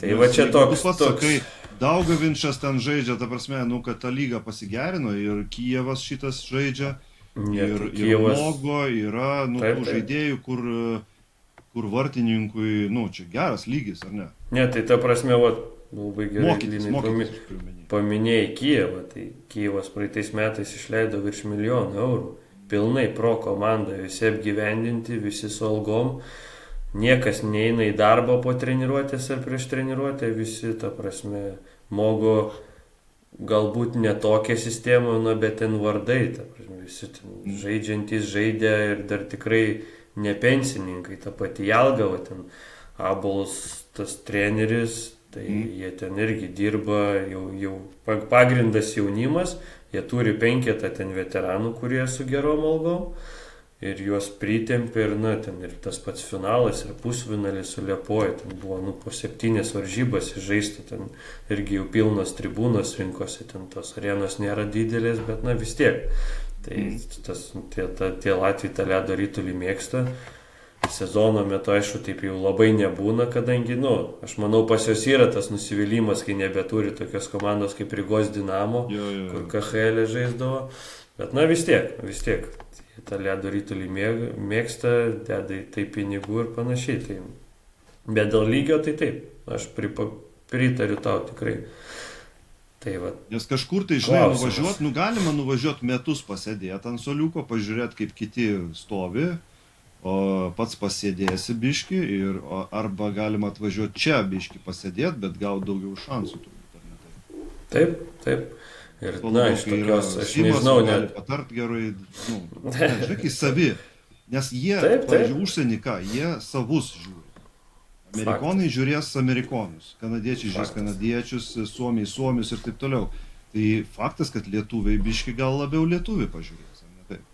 Taip, tai 100%, jeigu jis dar galės žaisti ir rodys rezultatą kažkokį, tai kam ten tau užsienietį dvigubai brangiau tempti, jeigu gali lietuvis ir su stipendija ir dar pradėti mokytis, kaip sakant, nes tas mokslas, manau, visiems reikia pabrėžti, kad būtinas, baigti mokyklą, įstoti kažkur, kad turėti specialybę apart ledo ritulio, nes sportas čia labai daug dalykų priklausomas ir bet kada jis gali pasibaigti, gali būti trauma, gali būti likti nebereikalingas niekam ir panašiai. Tai jeigu ten kažkoks tu didelė žvaigždė, NHL 10 sezonų pražaidęs, tai gal tu jau gyvenimui ten užsidirbai, gal tau nebelabai svarbu, bet čia pas mus tokių, Simas Ignatavičius draftuotas, tai tikėkimės, jis atžais ne 10 metų, daugiau, kokių linkiu 15 jam atžais ten aičėlė, bet pas mus kiek čia vienetai, čia per 30 metų čia turim, kiek ant rankų galima suskaičiuoti, kiek čia tokių sportininkų mes turim čia. Tai o šiaip paprastam, kaip sakant, ledo ritulininkui, tai tas tas tikrai svarbu, ten turėti ir specialybę, ir mokslus pabaigti, ir tą gyvenimą žiūrėti. Taip, ledo ritulys smagu, galbūt gali būti tai specialybė, iš kurios tu gali tikrai ir uždirbti normaliai pinigų, bet reikia nepamiršti, kad jis kažkada anksčiau ir vėliau baigsis. Tai apart to irgi reikia turėti galvoje, kad gyvenimas ties tuo nesibaigia. O tu nuėjai kažkur tai mokytis? Taip, aš iškart, kai tik grįžau į Lietuvą, aš įstojau. Pradžiai įstojau tarptautinį verslą, pasibaigiau bakalauro, o vėliau magistrą aš baigiau sporto industrijų vadybą. Tai ten daug anglų kalba visko vyko, tai aš taip kažkuria dalim savim didžiuojuosi, kad aš turiu specialybę ir galiu. Tai iš tikrųjų aš taip ir atsiradau, pavyzdžiui, rinktinės vadovo pareigose, nes aš žinojau, kad aš tokius mokslus baigiau, kas koreliuojasi tiesiogiai su rinktinės vadovo pareigomis, ten tas pats ir taryboje dabar esu, tai kad turiu tų vadybinių kažkokių patirčių. Taip, 100%, tai man tas ir padėjo ir aš ten atsiradau ir aš kol man, jau kiek čia 4 metai, kaip ir kalbam, kad ir dar sezoną aš liksiu tose pareigose, tai reiškia, atlieku savo darbą gerai, bent jau gerai, sakykime, kad manęs nori ten mane matyti, tai viskas taip ir juda po truputį. O kaip tu, pavyzdžiui, vadovas, tu esi rinktinės vadovas, ką rinktinės vadovas daro? Žinai, rinktinės vadovas, Simas Baltrūnas, ką jis daro? Žinai, pusė žmonių, 90% net nežino, ką daro, bet aišku, labai daug darbo yra, bet ką būtent, kas tas darbas? Pavyzdžiui, mano pagrindinis tikslas tai visus žaidėjus pristatyti į rinktinės pradžiai stovyklą, vėliau į čempionatą. Tai prasideda, aš iš trenerio gaunu sąrašą su norimais žaidėjais. Ir prasideda laiškai, skambučiai, lėktuvų bilietai, autobusų bilietai, viešbučiai, kelionės, ta prasme, ekipiruotės, viskas dalyjimai, užsakymai, peržiūros. Čempionate vėl jau ten yra visokie direktorato mitingai, kur ten jau daliniesi ten kas kaip žais, kas ką atlieka, ten visokie tokie dalykai. Tai pagrindė taip, ten žaidėjų logistika, juos pristatyti vietą, jais pasirūpinti vietoje, tai ten nuo viešbučių, maitinimų, užsakymų, aprengimo, lazdų, ten būna įvairiai, arba mes ten jiem iškart užsakom lazdas, arba mes kompensuojam jiem lazdas po čempionato, kuris jie sulaužo, tai tas, visas tas procesas tai ant manęs. Aš aišku ir su equipment manageriu, ir su viskuo, ko reikia, kaip reikia, su kineziterapeutais bendrauju, kada, kas, ar jie ten bus, kas bus su mumis, nes aš treneriui turiu visą ataskaitą irgi pateikti, jis nori irgi viską žinoti. Kada kas atvyks, ten su klubais taip pat, tai rašom raštus, tarėmės, kada jie gali paleisti, nes ypač būna problema su U20, nes U20 čempionatas vidury sezono. Kitiem būna svarbios varžybos, ten prieš kalėdas, tas, anas, ten, tu bendrauji, bandai rasti kompromisą visą laiką, ten, nes kiti būna, jau vyrų komandose žaidžia, vyrų komandos vėl ten, jeigu tu ten žaidži kokio ledo ritulio valstybėje, tai galvo, kas ta Lietuva, ten vėl niuansai.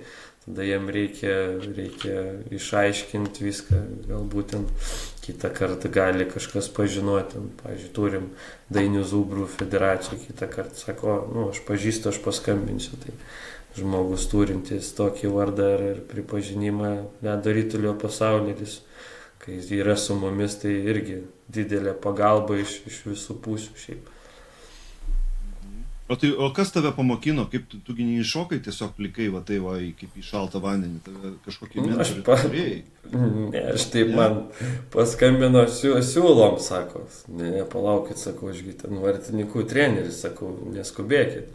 Sako, žiūrėk, tu išsilavinimą turi, kažkiek supranti, kas darosi, suprantu, sako, okei, tai sako, važiuojam. Arūnas Aleinnikas čia mane iš tikrųjų pakišo, vėliau aš po šiai dienai, aišku, dėkingas už tą pakišimą. Pirmas čempionatas tai buvo siaubas iš tikrųjų, nes treneris atvažiavo kanadietis ir ta prasme, kiekvieną žingsnį turėjau, vat, nu, jis kiekvieną žingsnį norėjo žinoti, kas vyksta, kur vyksta, kad, vat, nu, dar ta video programa ten pirma ta sunkiai buvo, tai aš grįžau va tokią galvą po 2 savaičių, bet kas buvo didelis pliusas, kad mes tą čempionatą laimėjom per pirmas 4 varžybas. Tai vėliau ten tas 2 dienas jau čempionate, nu jau, va taip jau sakau, Mario, easy, sakau, nebeskubėkim, sakau, aš jau noriu atsipūsti, nes, nu, aišku, čia buvo geriausia pamoka, po kurios aš jau, manau, pasiruošęs ir galbūt NHL ten jau, žinai, daryti kažkokius darbus, kur jau, nu, jis atvažiavo pas juos ten, sakau, nu, kas pusvalandį viskas kažkas turi vykti, laisvą dieną, tai mes turim, negalim sėdėti viešbutį, mes turim važiuoti kažkur į miestą, kažką pamatyti, kažkur pavakarieniauti, papietauti su komanda, pakeisti aplinką ten, bet kas ant ledo irgi ten, nu, viskas, tai vat, iššokau į tą traukinį tokį, pirmas čempionatas sunkus, o paskui jau vis tiek, naucų susidarai savo ir žinai jau, ko tikėtis, ko reikia, kaip kas ten. Būna nesusipratimų, bet, na, viskas kaip ir okei. Didelių tokių problemų ar dar kažko nebuvo, kad, žinai, neišskrystumėm kai kur, kad aš užmiršau užsakyti bilietus, ar neišvažiavom, kad autobusas netvažiavo ten 6 ryto kažkur, žinai, tai tokių dar. Bet čia presingas yra vis tiek didelis. Nu, toks tas darbas, tai presingas savotiškas, bet, nu, pasirenki, tu už tai atsakai, tai žiūri. Rimčiau faktas viską, nes, nu, tu atsakai už visą komandą, 30 žmonių ir ten dar už Lietuvos vardą, jeigu kažkur tu ten prikasekinsi, kaip sakant, tai ten vėliau nuskambėt gali stipriai. Faktas. Čia šiek tiek atsakomybė didelė, jo. Tai jau taip, nu, taip ir tai jau eini, taip jau ryte atsikėlęs, permastai, susirašai viską, kad nieko nepamiršti ir važiuoji vakare vėl. Tai ten. Aišku, daug tokio prie kompiuterio darbo visi, nu, laiškai, ten ypač su 20, tai jau su daugeliu galbūt, nu, bendraujam gyvai, ten, kaip mes su taim dabar, bet su 18 pirma tėvai, tada su jaunimu, nes jie yra nepilnamečiai, aš turiu su tėvais susikontaktuoti, būna skrydžiai, atsiunčia jie, pavyzdžiui, nu, kadangi pas mus tas biudžetas negalim, mes ten bet ko, bet kaip, tai kitą kartą tėvai atsiunčia, mes norim tokiais skrydžiais žiūrėti, pasižiūri, ten yra pavyzdžiui, iš Amerikos, ten, pas juos ten $1500 skrydis, aš ten randu už 800, bet ten poros valandų skirtumas, tai gal jūs galite, prašau, šituo skrydžiu, mes jums nupirksim šitą skrydį, okei.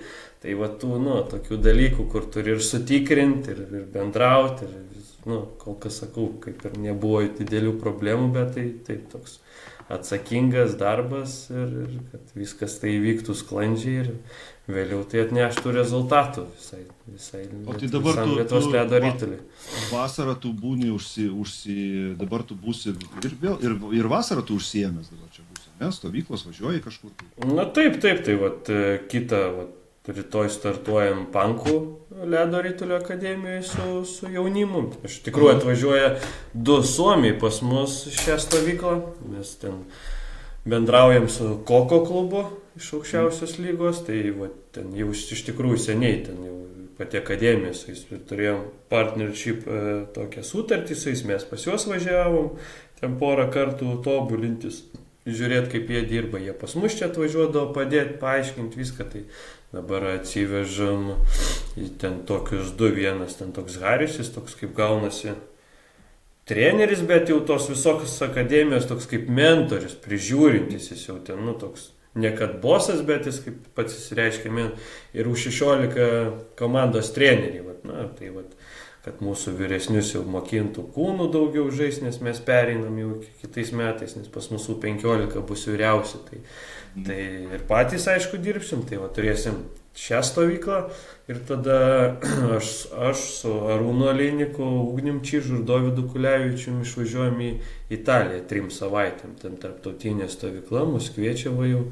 aš 3 metai, Arūnas gal jau 5, Ugnius 2 su Dovydu, tai važiuojam, ten turėsim 3 savaitės stovyklą, na ir tada jau ten... Jūs vesit tą stovyklą, ne? Taip, jo, mes ten būsim, tai mes su Arūnu už vartininkus būsim atsakingi ten dar su dviem treneriais, Ugnius už fizinį pasirengimą visos akademijos, jis ir pats treniruosis ten, nes ten yra tokia elite grupė, kur susirenka jau, pro žaidėjai, ten atvažiuoja porą čekų trenerių, tai ten nepasakysiu iš tikrųjų pavardės, bet vienas iš tų jaunuolių, kuris su praeitais metais ten treniravosi su mumis, tai šiais metais už Florida Panthers žaidė pusę sezono, jau buvo paimtas čekas. Tai ten tas Jan Klager toks iš tikrųjų ten jau populiarus treneris, jis ir Jagrą treniravęs, jis jau ten toks, tai jis ten atvažiuoja ir pas jį tokių jau atvažiuoja žaidėjų rimtų, ten elite grupės skaitasi, bet joje gali dalyvauti, ta prasme bet kas, bet tu jau į tą grupę registruodamas jis turi jau siūsti video, jie pasižiūri, ar tu galėtų tik lyginės, kad tu nesimaišytum ten kitiem, bet ten vienas treneris ir būna berods tik 3 žaidėjai gali būti toj grupėje, kad viskas darbas. Ir aišku, ten 2 grupės vyresnių, jaunesnių žaidėjų yra, mes tai su vartininkais vieną tą grupę turime, mes ten vis tiek nebūna pas mus tokio ten ant šlago, ten po 50 vartininkų, kaip dabar buvo Vilniuje, tai mes ten taip susitvarkom ant to savo vieno ledo 2 kartus per dieną, tai šiaip praeitais metais 13, gal 14 turėjom lietuvių, iš Elektrėnų, iš Vilniaus, tai kas buvo su mumis šiaip. Labai graži vieta ten tokia kalnuose, tai būna tėvai palieka jau ten su sūnų ar dukra jau sportuoto patys, jau ten keliauja, ten ir Milanas netoli, Alpės, tai ten iš tikrųjų tai Italija graži, didelė, tai va šiaip smagi vieta ir patiem mum dirbti, atsikeli kalnai, tas saulė, tas oras beveik visą laiką toks pačia, pas mus Lietuvoje tai lyja, šiandien plus 30, tai skiriasi, o ten tas ir darbas malonesnis gaunasi. Tai ir kaip tu išdalini, pavyzdžiui, tą visą laiką, pavyzdžiui, ir sezono metu, ir vasarą, kaip tu išdalini visą tą laiką visom tom veiklom? Čia kaip ta devindarbė, visko daug turi, kaip tu padalini ir stovėti vartuose, ir atlikti vadovo pulką. Ir dabar dar ir taryboje, ir dar treneris, kada serialą pažiūrėti, pagulėti, pėdą pakasyti. Tai jau jeigu vakare grįžtų, ten būna, kad su Dovydu Kuleičiu, žiūrėjai ten šveicarai, sako, žaidė, ten Simo žaidė, sakau, Dovydai, sakau, aš jau vakare viską tik ne ledo rytulį, aš galiu Eurolygą žiūrėti kaip Žalgiris, galiu filmą žiūrėti kokį gerą, tikrai mėgstu, bet sakau, tik ne ledo rytulys, nes, kai atsikeli.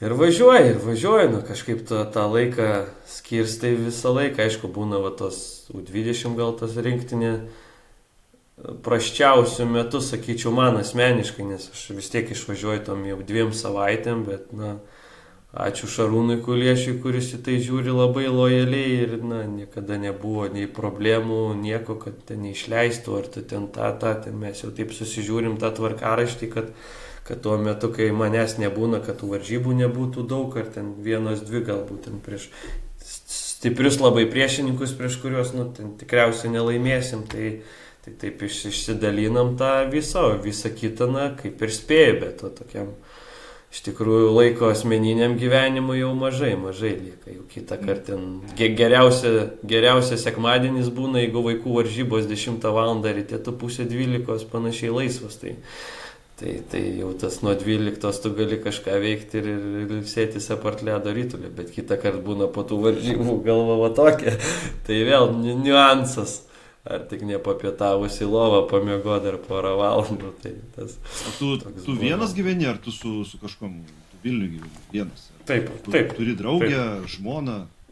Ne, dabar nei žmonos, nei draugės neturiu, tai kol kas vienas. Procese viskas. Procese. Ir vaikų irgi nėra? Ne, kol kas ne. Tai tada tu turi visą pasaulio laiką. Na tai va, jis tik tai skiriamas ledo rytuliai pilnai. Ar kai jau yra žmona arba draugė, tada viskas. Tam veiklai laiko nebelieka.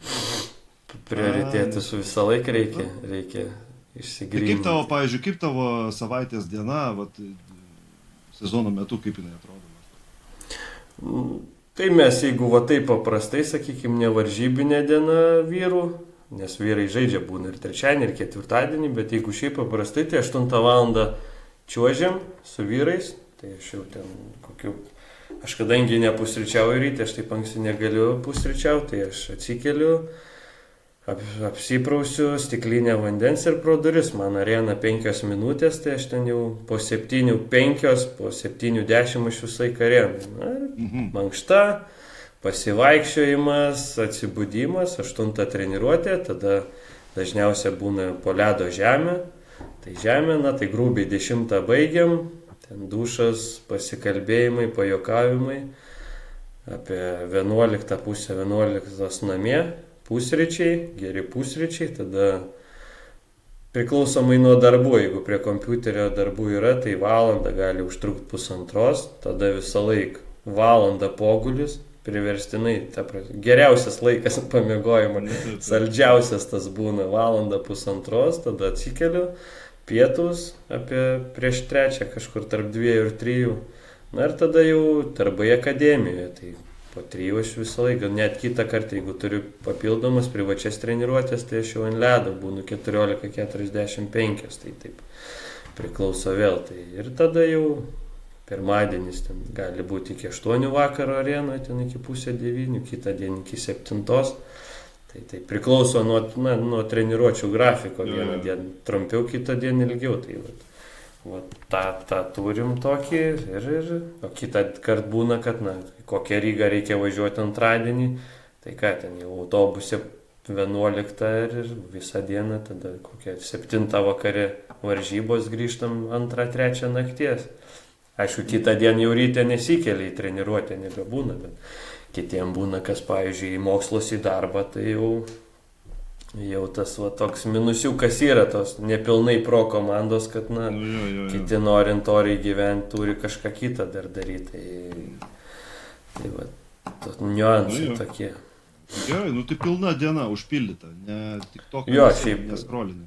Ne, tam laiko jau, kartais norisi dar kažką nuveikti, bet jau, taip, kad ir vis tiek Vilnių gyveni nėra taip paprastai, tai nuo vienos iki kitos vietos keliaučiau, pavyzdžiui, Rokiškį, tai čia 10 minučių gali miestus ir į Priežerą nuvažiuoti ir visur, o Vilnių jau tas laikas bėga kitaip, visi skuba jau po truputį, tas, kaip sako, savotiškas New Yorkas, Manhattanas, kur visi greitų žingsnių ir viską veikia visi. Tai kaip aš šito nepasiilgau. Ramiai, ne? Kaip aš šito nepasiilgau. Labai smagu, kai taip nėra, labai smagu yra. Šitą, žinai, ką norėjau paklausti, dabar dar šiek tiek grįžtant prie tavo, jau ir mes tilpsim į 1:30 laisvai. Šitą rutiną, tu kažkokią tai turi spec rutiną prieš mačą, po mačo, kaip vartininkas? Taip, aš darau visą laiką tos pačius dalykus. Kaip jinai atrodo? Aš stengiuosi, anksčiau būdavo taip, iki ledo išlipimo bent jau pavalgyti 3 valandas, 3,5, dabar minimum 4. Jeigu aš matau, kad turiu mažiau laiko, tai reiškia maisto kiekis sumažėjo automatiškai. Stengiuosi visai, aišku, ten standartiškai vištiena, ryžiai, makaronai.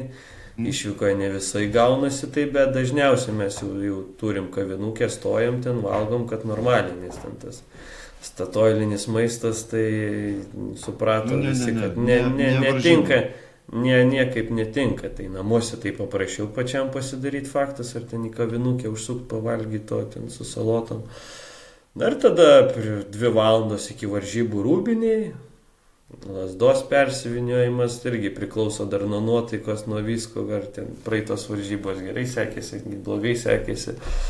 Pasikalbėjimai, mankšta irgi visą laiką tą patį stengiuosi daryti, nieko labai nekeičiu, kol viskas ok, tai taip pat ir ant ledo išeinu visą laiką tą patį, tie patys tempimai, iš tos pačios pusės čiuožiu, prieš varžybas irgi savotiškas ritualas ir važiuojam. Tai kažkaip tokių iš tikrųjų per karjerą labai didelių pakeitimų ir nebuvo, taip viskas plius minus, taip kažką pakeitė, bet taip stengiasi vienodai, kad... O tu darai tai va? Ne, šito nedarau, kažką aš matęs, bet kažkaip aš gal tas senesnis, jau sakyčiau, vartininkas jo, kur jau...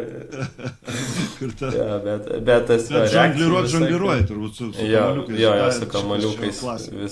Jo, klasika kažkaip aš ten... O Tretiako tos pritūpimus kazokėlį šokai? Ne, gaila kelių iš tikrųjų, jau tie keliai nebe tokie jauni, tai ten savotiškai aš juos ramiai paruošiu varžybom, kaip sakant, be staigių judesių. O muzonas koksai eina ausinėse? Ne, aš be ausinių, aš kažkaip, jo, mes ten komanda, jeigu žaidžiam kažką futbolą, pajuokaujam, viską man tokio. Nors anksčiau visą laiką būdavo, kad su ausinėm darydavau, bet paskutiniu metu tai tokio kažkaip nėra, aš taip. Nebūtina man nusikrauti, jo, aš taip lengviau į tai visą žiūriu. Jeigu grojo anksčiau, tai ką klausai? Geras šiaip klausimas. Iš tikrųjų taip, tuos pačius hitus tokius, ten atsimenu, tai aišku, buvo pas mus Liepojoje, tai motyvaciniai ten tie tokie, kur jau rūbiniai visi jau rengdavosi, jau tokie. Motyvacinė muzika pas mus rūbinė irgi groja, ten dažniausiai dabar tokie setukai, sakyčiau, tokie, užsivedimai, tokie, tai va taip, tai kažkaip rūbiniai muzika tai visą laiką groja, tai man tokio, kad savose paskest mintyse, ausyse nereikia kažkaip aš toks lojalesnis aplinkai, sakyčiau, nes vis tiek aš išeini į aikštę irgi gali būti daug žiūrovų, viskas, tai tada labai, tu jau kaip pripranti prie tos, vis tiek ten areno irgi, mes kai vaikštom ten ir tų žmonių ir pasisveikini su kažkuo, vis ne toks, kažkaip viskas lojaliau tas aplinkai vyksta, taip jau su metais išsigryninęs esu savo tą psichologinę būseną, kitą kartą lengviau, kitą kartą sunkiau į ją įeiti, bet vis tiek jau žinau, ko man reikia, kaip aš geriausiai jaučiuosi tada per varžybus ir aš tai naudoju ir stengiuosi taip step by step ir įeiti į varžybas. Patirtis yra, tai aišku. Aš mačiau kažkada, tai labai buvai išsipopuliarinęs su to įvarčiu tokiu, kur įslaidino šaibą iš toli. Taip, turiu dar telefonę, bet kas juokingiausia, kad iš tikrųjų tai nebuvo įvarčio, aš turiu ten, vėliau kai pažiūrėjo video, teisėjas parodė, kad nėra įvarčio, žinai, bet aš ten per kelis video aš turiu net, visur įsisaugoju, vis tiek ten Instagram'e rodo ar Facebook'e, kiek peržiūrėjau. Berods apie 11, gal 12 milijonų peržiūrėjau buvo tam video, ta prasme, savotiška žvaigždė ten tas įvartis ir komentarų ten, priskaičiau, tai vėliau supratau, kaip tom žvaigždėm būna sunku kitą kartą, kai jos ten kažką popostina ir panašiai. Taip, nes ten dar ant slow-mo, man atrodo, padaryta. Taip, ten padarytas, tai profesionaliai viskas, ten mano žaidėjas spėjo tą rytulį, ištraukti ant linijos. Nors tam video atrodo, kad įvartis, bet paskui... Tai čia, žinai, labai reikia mokėti iškirpti gerai. Taip, ne, tai viskas smagu, tai karjeroje turėti tokį kažkokį topinį momentą. Taip, kaip ten sako, bloga reklama irgi reklama. Tai ne, tai ne bloga reklama, tiesiog smagus videoklipas. Taip. Čia galėtų rytris, visi prasileidžia. Taip, tai va, dar ir svarbiausia, kad ten nebuvo įvarčio, aš dar kaip pat žinau, aš ten buvau ta Bread.com, man atrodo, ten tas, kur buvo postinės pirmas, kur ten irgi sekėjau gal 13 ar ten 12 milijonų, tam puslapį aš juos, bet jie mane, neužsidėjo ant savo puslapio, kad nebuvo įvarčio, aš juos pataginau, bet smagu, tai... Tokie momentai vis tiek gyvenime. Kaip sakant, susukinėjam meškerės po biškį, kad tavęs neužlaikyt, nes oras geras, tau reikia išnaudoti dar laisvas laikus, kol turi. Blitz klausimų paklausinėsiu. 10 vienetų bus, gerai? Gali plačiau atsakėsi, gali trumpai, kaip nori. Pirmas klausimas. Koks tavo mėgstamiausias vartininko stilius? Butterflyus ar, jeigu gerai, tai stand-up, tas tipo stovintysis? Butterflyus. O čia old schoolas čia vadinasi, ar ne? Ne, dabar šiaip visi žaidžia butterflyum. Ten stand still, kaip sakant, toks daugiau gal old schoolinis, bet mažiem vartininkam, neaukštiem, sakyčiau, stand-up toks galbūt labiau, bet aš vis tiek kažkaip į butterflyų labiau linkęs, nes, efektyvesnis atrodo paprasčiausiai tas būdas. Dabar dar išsirutuliojo vienas klausimas, ne blitz, bet tiesiog tavo, sakykime, augant arba būnant jaunam tavo idealas. Turėjai tokį vardą? Henrik Lundqvist, švedų Lundqvistas, Henke, dabar Head and Shoulders labai gerai reklamuoja. Taip, jis ten dabar ir mačiau podcastus ir laidose visur, aš įseku, šiaip jis mano buvo toks, topas, aš visai už Rangersus dar po šiai dienai ir už švedų rinktinę, kaip jie ten tapo pasaulio ir olimpiniais čempionais, aš tą viską stebėjau visada, kaip jis žaidžia, man jo tas oldschoolinis stilius patikdavo, galbūt vėliau jau jo gale karjeros jau nebuvo taip naudingas jisai jam, bet jau perėjo prie kitai, bet šiaip jis legenda man. Supratau, super, gerai. Dabar tada toliau. Antras klausimas, kuri komanda tau gyvenime iš vis paliko didžiausią įspūdį per karjerą, arba kuri tau, sakykime, tokia jau tavo komanda gyvenime? Už ją. Ar kaip fanas, ar kaip žaidėjas, nesvarbu. Bet kas tinka? Neturiu atsakymo, tokios vienos nėra.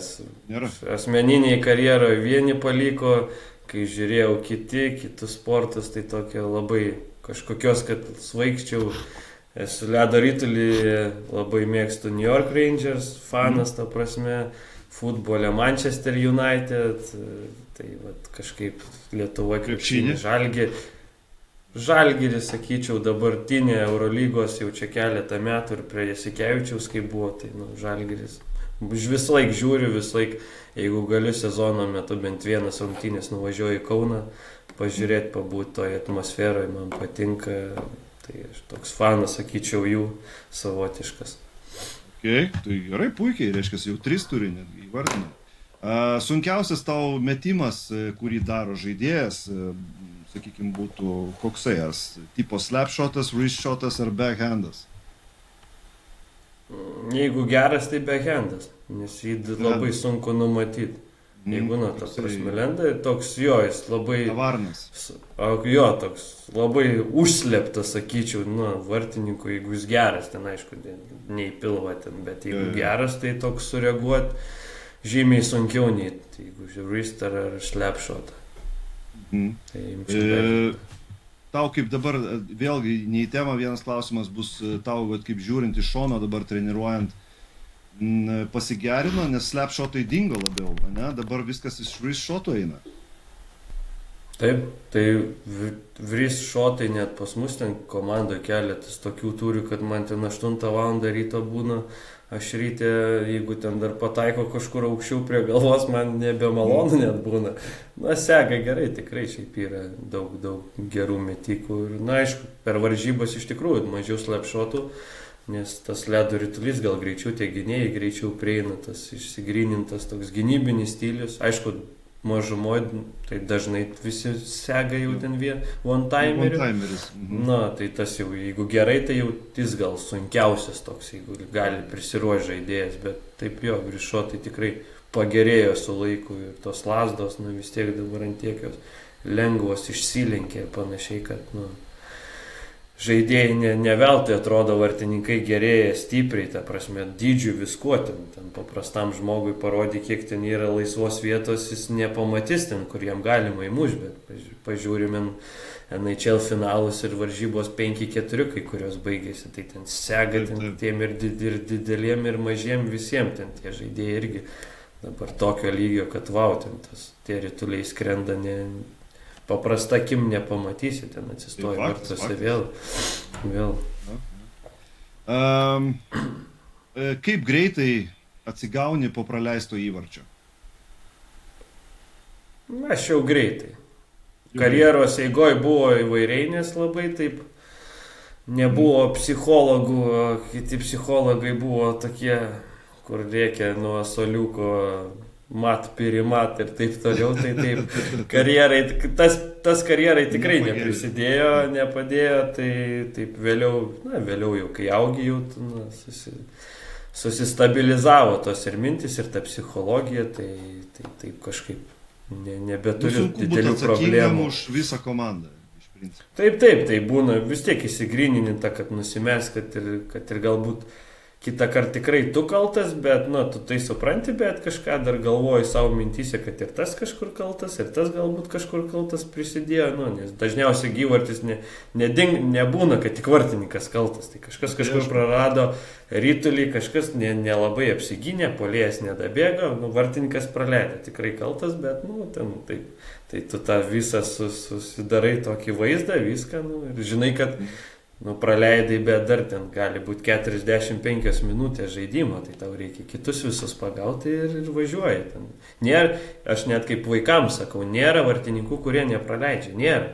NHL, KHL būna varžybų po 10 įvarčių, bet jie ten gali uždirbtas vartininkas 10 milijonų per sezoną, bet tai ką jį dabar skalbuot, tai čia, aišku, būtų labai gerai kokį, nežinau, motyvacinį video, šiaip tėvams sukurti, kad ir lietuvių kalba kažkas, koks didelis autoritetas, kuris tai paaiškintų, nes tėvai irgi, kurie ypač nelabai supranta, tai mes pralašėm dėl vartinių, tai o tavo vaikas ką padarė gero tose varžybose, kad komanda laimėtų, bet kai vartininkas praleidžia, jį mato visi.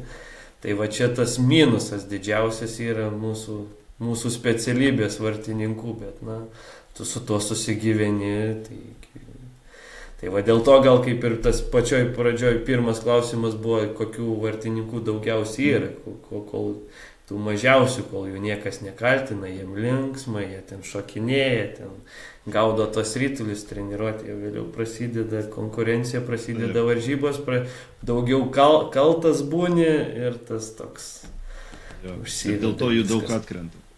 Taip, reikšmiškai. Ritualas prieš rungtynės aš jau klausiau, bet jeigu taip jau toks labai trumpai. A, B, C, D. Prieš varžybas. Maistas 4 valandos prieš, mankšta visą laiką tokia pat, apsirengimas, laiku išėjimas ir prieš pat vartus atsistojant, susitvarkyti su galva ir važiuoju. O tu šluoji ten ką nors prie vartų, ten valai, ledą? Jo, aš taip šluoju ten tą darau judesį. Ne kaip šitas, tai kaip fliuri, sukasi kalnelį, žinai, tipo, kad šaiba. Ne, aš taip, bet taip, aš pasidarau aikštelę savo namus susitvarkau, kaip sakant, ir tada... Išsišluoji, šiukšlės. Vyksta varžybas, jo. Gerai, supratau. Taip. Labiau pasitikė savo judesių ir refleksais ar pozicijos pasirinkimu vartuose? Judesio refleksais. Judesio refleksais, ok. 7 klausimas. Kuri aikštės situacija tau yra pavojingiausia?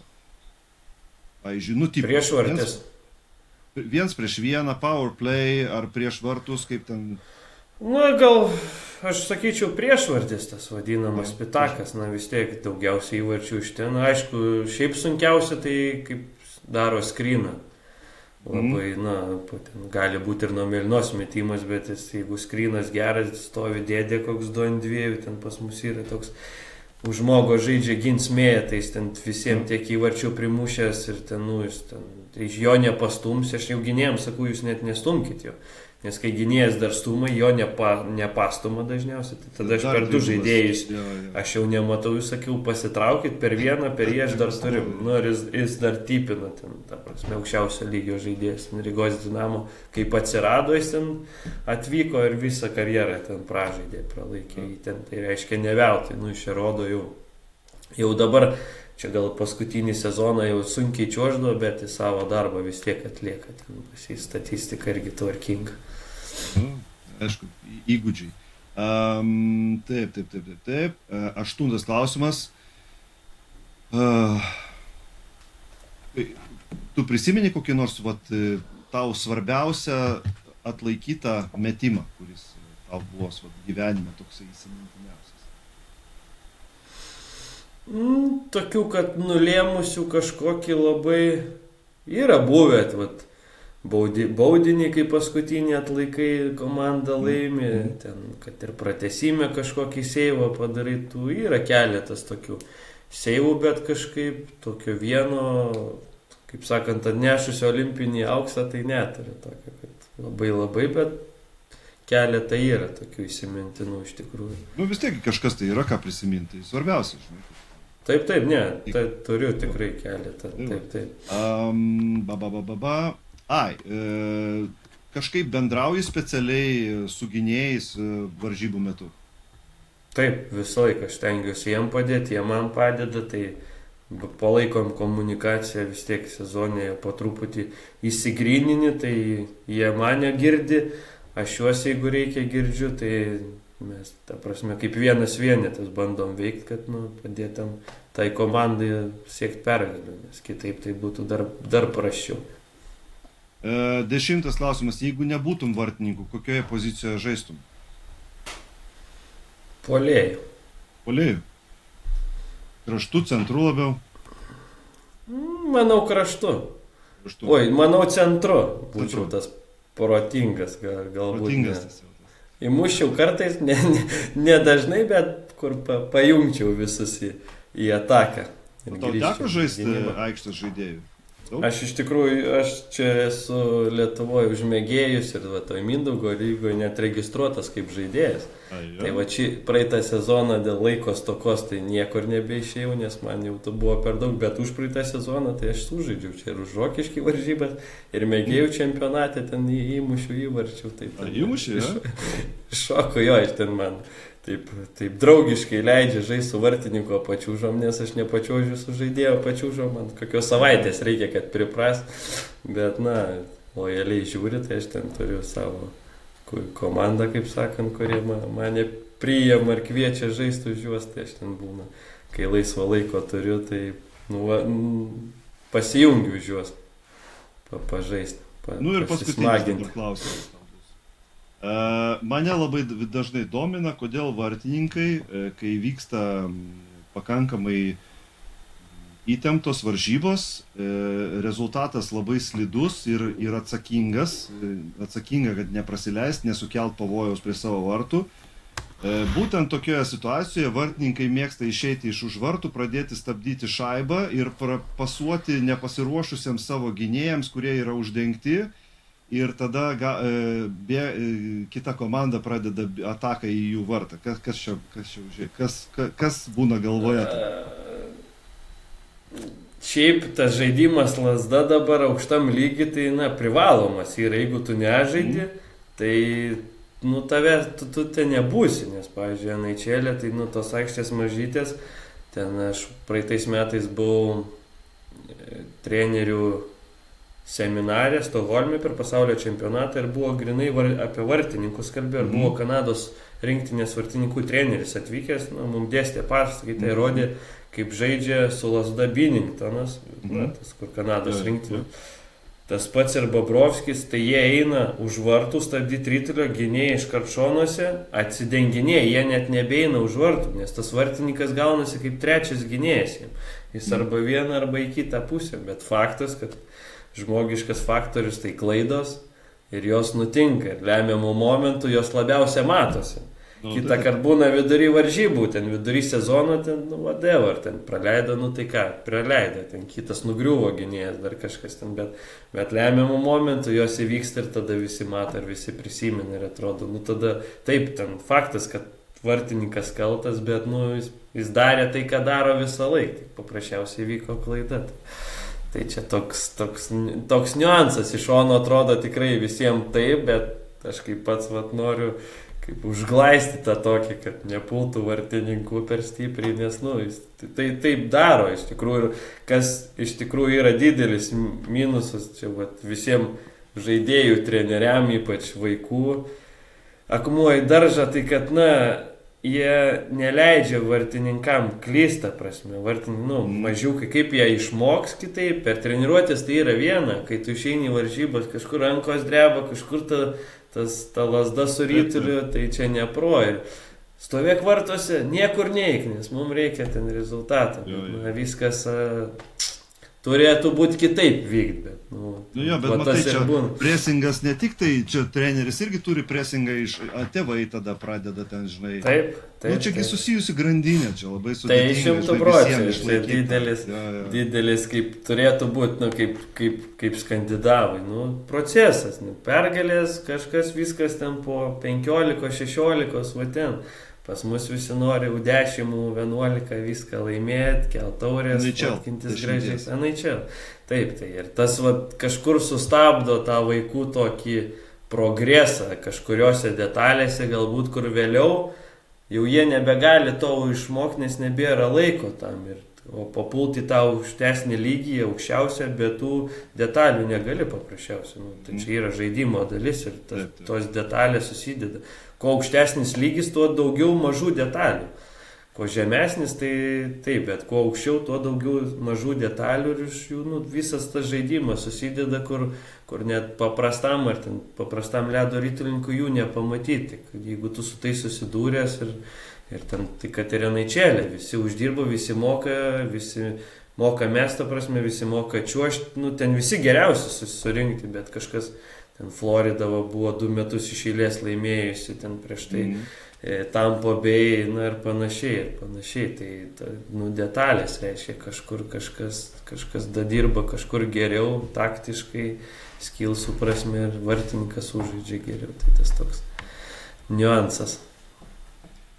Ir viskas, Simai.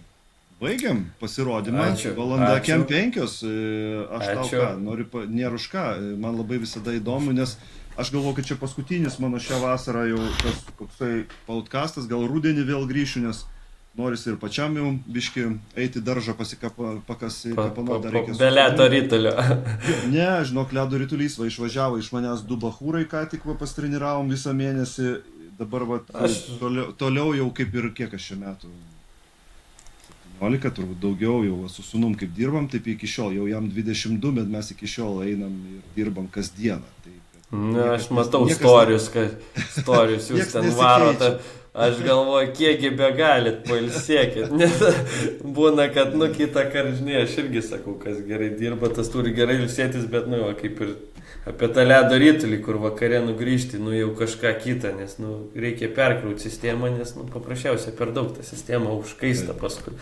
Tai tas pats ir vasarą jau, saulė šviečia, atrodo, irgi reiktų, prasibėgti dar, važiuosiu iš tikrųjų paveikinti mano vasaros vienas iš tokių kaifų, tokių malonumų, kur gero oro, turi lentą, viską, važiuoju į parką, raumenys visi dirba, vanduo, saulė, dar gali būti draugai, muzika. Tai tas vienas iš tokių, kur mėgstu vasarą ar nereikalauja didelių pasiruošimų, pavyzdžiui, tokį futbolą irgi mėgstu, bet jau tas amžius, kai be pasiruošimo tu negali, nes kojos vėliau brangiai kainuoja. Tai viena didžiausių traumų, kur turėjau, tai futbolą sugalvojau vasarą stovyklai pažaisti su jaunimu, tai vėliau sezoną praleidau be ledo ritulio. Aikštėje. Čia, atrodo, ledo ritulys traumingas, o pasirodo. Taip, tai mum ir kineziterapeutai sako, jau rinktiniai, sako, jūs negalvokit futbolą žaisti, sako, jūsų kojos tam neparuoštos, sako, kažką darykit, krepšinis jau geriau, sako, nei futbolas. Tai radau ten tokį veiką, tinklinio kokio galima, pležo teniso, tai tokie malonumai vasariški prasijudinti kažkiek vėliau, jau aišku, jau prasideda sezonui pasiruošimas, tai stadionai, džimai, tai jau be to niekai, bet kol dar galima taip, tai praleidžiu kitaip truputį tą. Tai dabar, žinai, rekreaciškai galima, dėl savęs, nes, laukti 40 ir po to po 40 viskas, jau po 30 eina, va tai va. Taip. Žinai, jau reikia dėl savęs tiesiog, žinai, eiti biškai. Taip. Laiko reikia turėti irgi. Kaip tu tai laiko neturi. 100%. Rasim kažkur. Tai va, tai tau linkiu aš laiko atrasti kažkam. Nors aš manau, kad pas tą darbas ir yra tavo hobis, to labai gerai. Kai žmogus tokį dalyką turi, tai pats geriausias dalykas.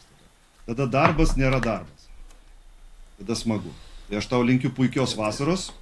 Tu šį sezoną ledo ritulio tu pas mane paskutinis, o rudenį mes vėl kalbinsim kažką kitus. Bet tai buvo labai smagu, pirmiausia su tavim gyvai susipažinti. Antras, aš labai džiaugiuosi, kad tau tai pasisekė karjeroj. Nu, iš tikrųjų, tau pasisekė. Dėkui. Labai didelį įtaką gali padaryti dabar Lietuvos ledo ritulio. Dėkui už podcastą, dėkui.